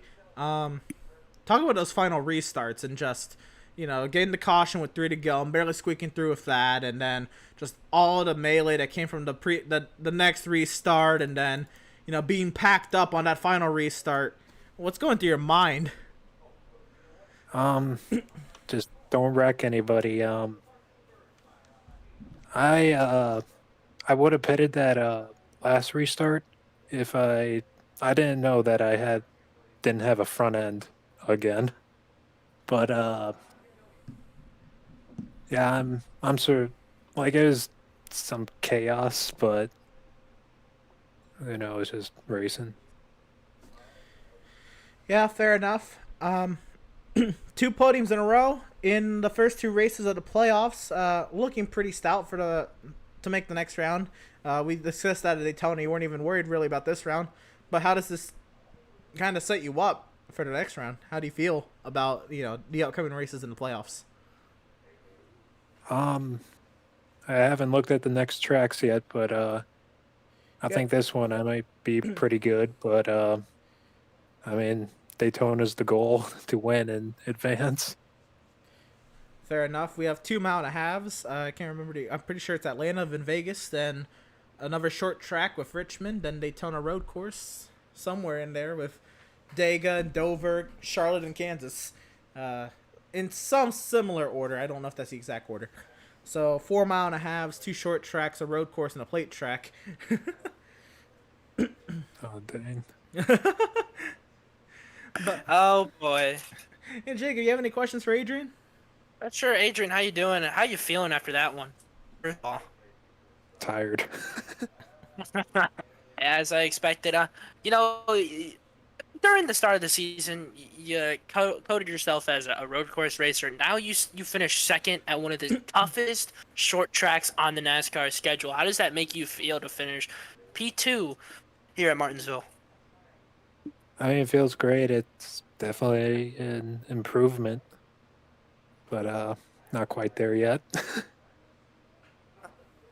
Get there though.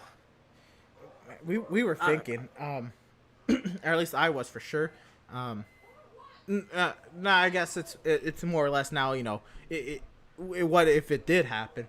But you think with 2 road course wins and a plate track win, like people don't look at you as a legitimate 3-race winner in a NASCAR series. But with like a hardcore short track victory, would that have changed? I guess any outlook. I guess from your perspective, I mean, not that anybody. I don't feel anybody disrespects you, but I don't know what you go through in this series. But I think I have a pretty good rep. Yeah, I could agree with that. But nonetheless, congratulations on the second place finish. Another great run in a time where it matters the most to get great runs. Looking pretty stout. And congratulations and best luck to you next week at Atlanta. Thanks, guys. Good luck, man. And that was driver of the number 82, Adrian Schumacher.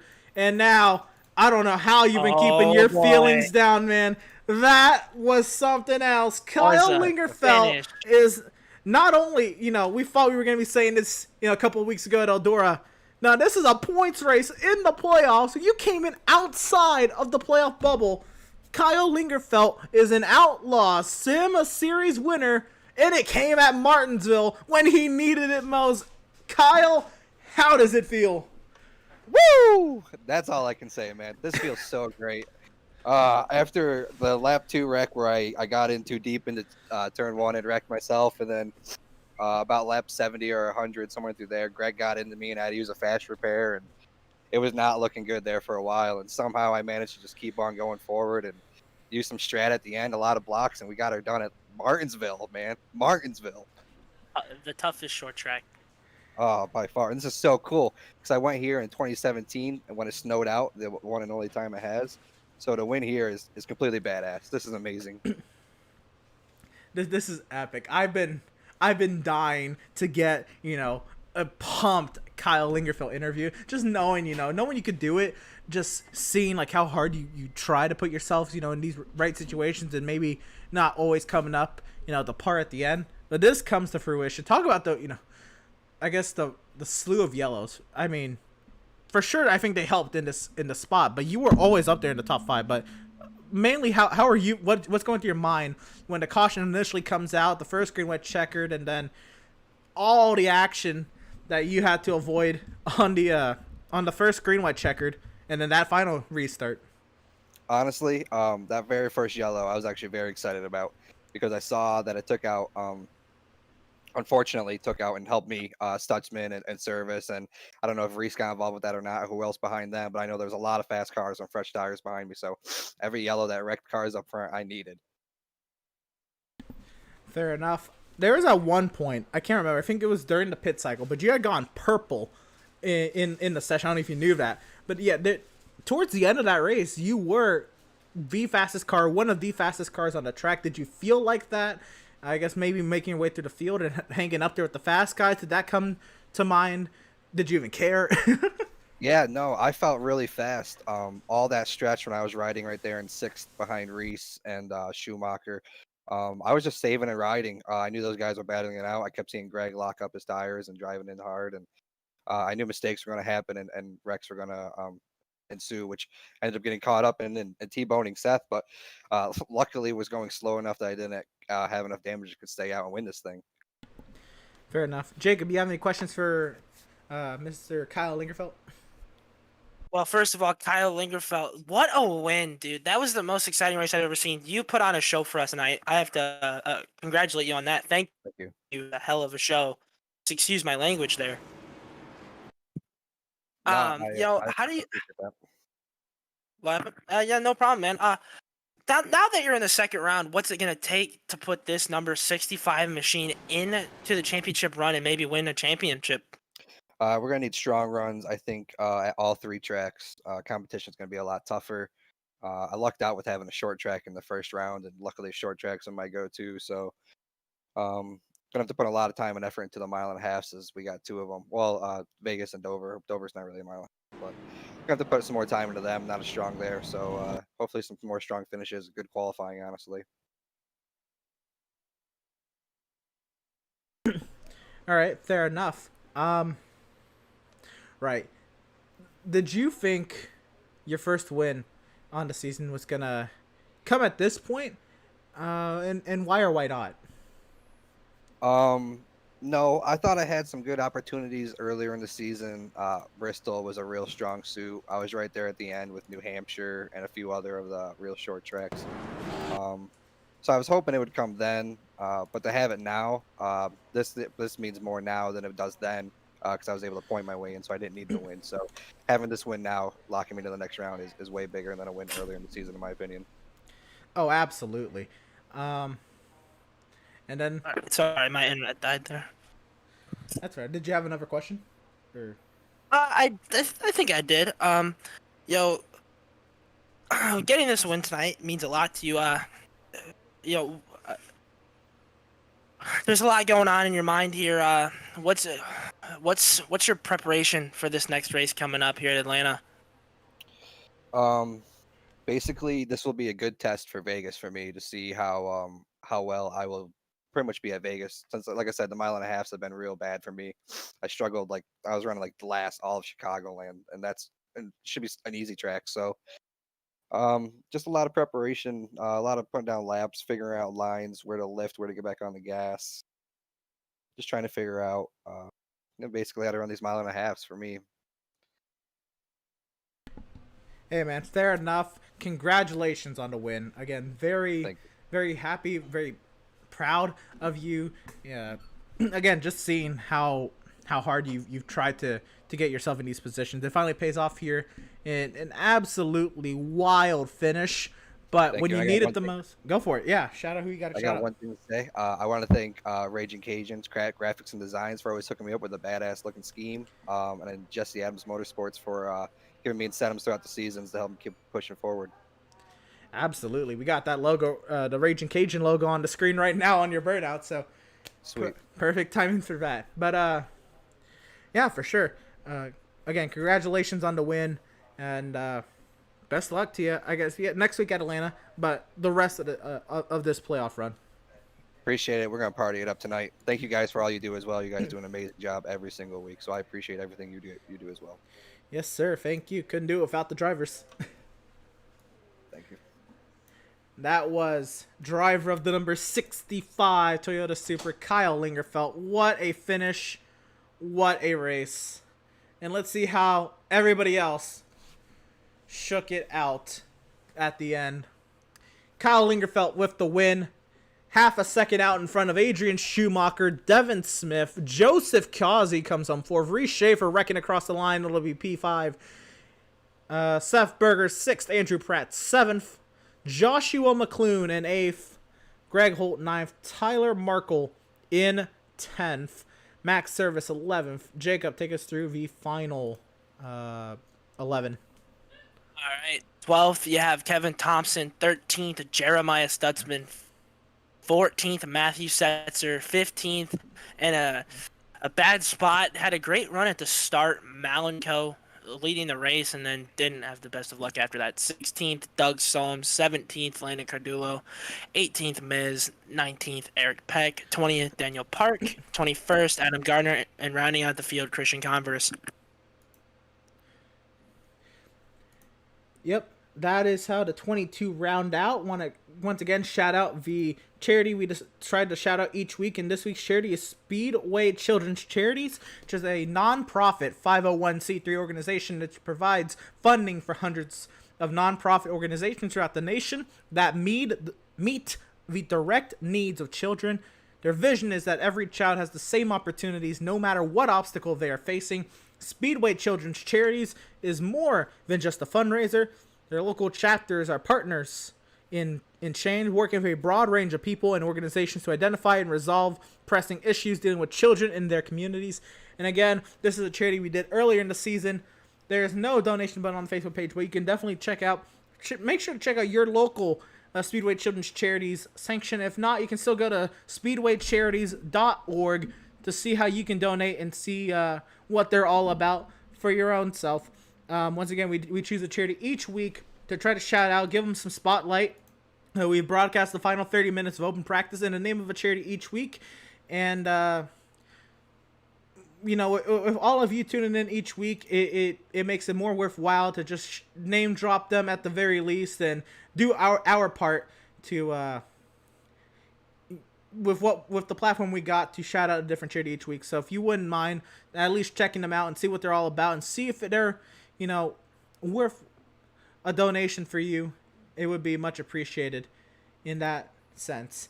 Tonight's cameras, a lot of great cameras tonight. They were provided by Whiplash Media, which is Pitstop TV's parent organization. Whiplash Media specializes in various sim racing resources, including paint schemes, stream overlays, iRacing camera packs, and more. Whiplash Media is also working on its presence in real racing, offering services such as photography, social media management, and public relations.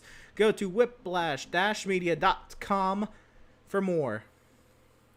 And wow.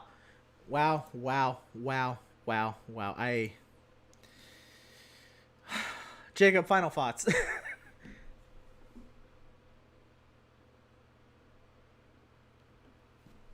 That's okay. I'm just as speechless.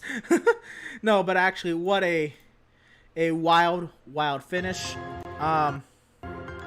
Once again, just huge congratulations to Kyle Lingerfeld. An amazing job putting himself in the right place at the right time. Everybody in the chat, I love how passionate you all are. Sometimes just things happen in racing. It's gonna happen. This is short track racing. Seasons on the line, the most pressure, and Kyle Lingerfeld was the driver to rise to the top and face all the adversity he faced early on, and he was able to get it done when it mattered most. Kyle Lingerfeld from outside the playoff cut line 3 hours ago to end the next round. Speaking of next round, make sure you tune in next week, Wednesday, March 24th, for the third race of the Outlaws Sim Series playoffs at Atlanta. We decide, well, we don't decide, we figure out who the bottom 3 drivers of the 13 drivers currently in are, and those bottom 3 drivers will be eliminated. They will no longer be competing for a championship when we go to Las Vegas in 2 weeks' time. You won't want to miss it. Who will point their way in? Who will win their way in to the next round? Next Wednesday night, 6:30 p.m. Eastern Standard Time. I'm sorry, 7:30 p.m. Eastern Standard Time. You're not going to want to miss it. We'll see you then. This has been Jacob Zala, Emerson Arnold on the call tonight. If you're in one of those severe weather areas, stay safe. If it's cold for you, stay warm. If it's hot for you, stay cool. Make sure you stay safe. We love each and every one of you for tuning in. Y'all have a great night, and we'll see you next time.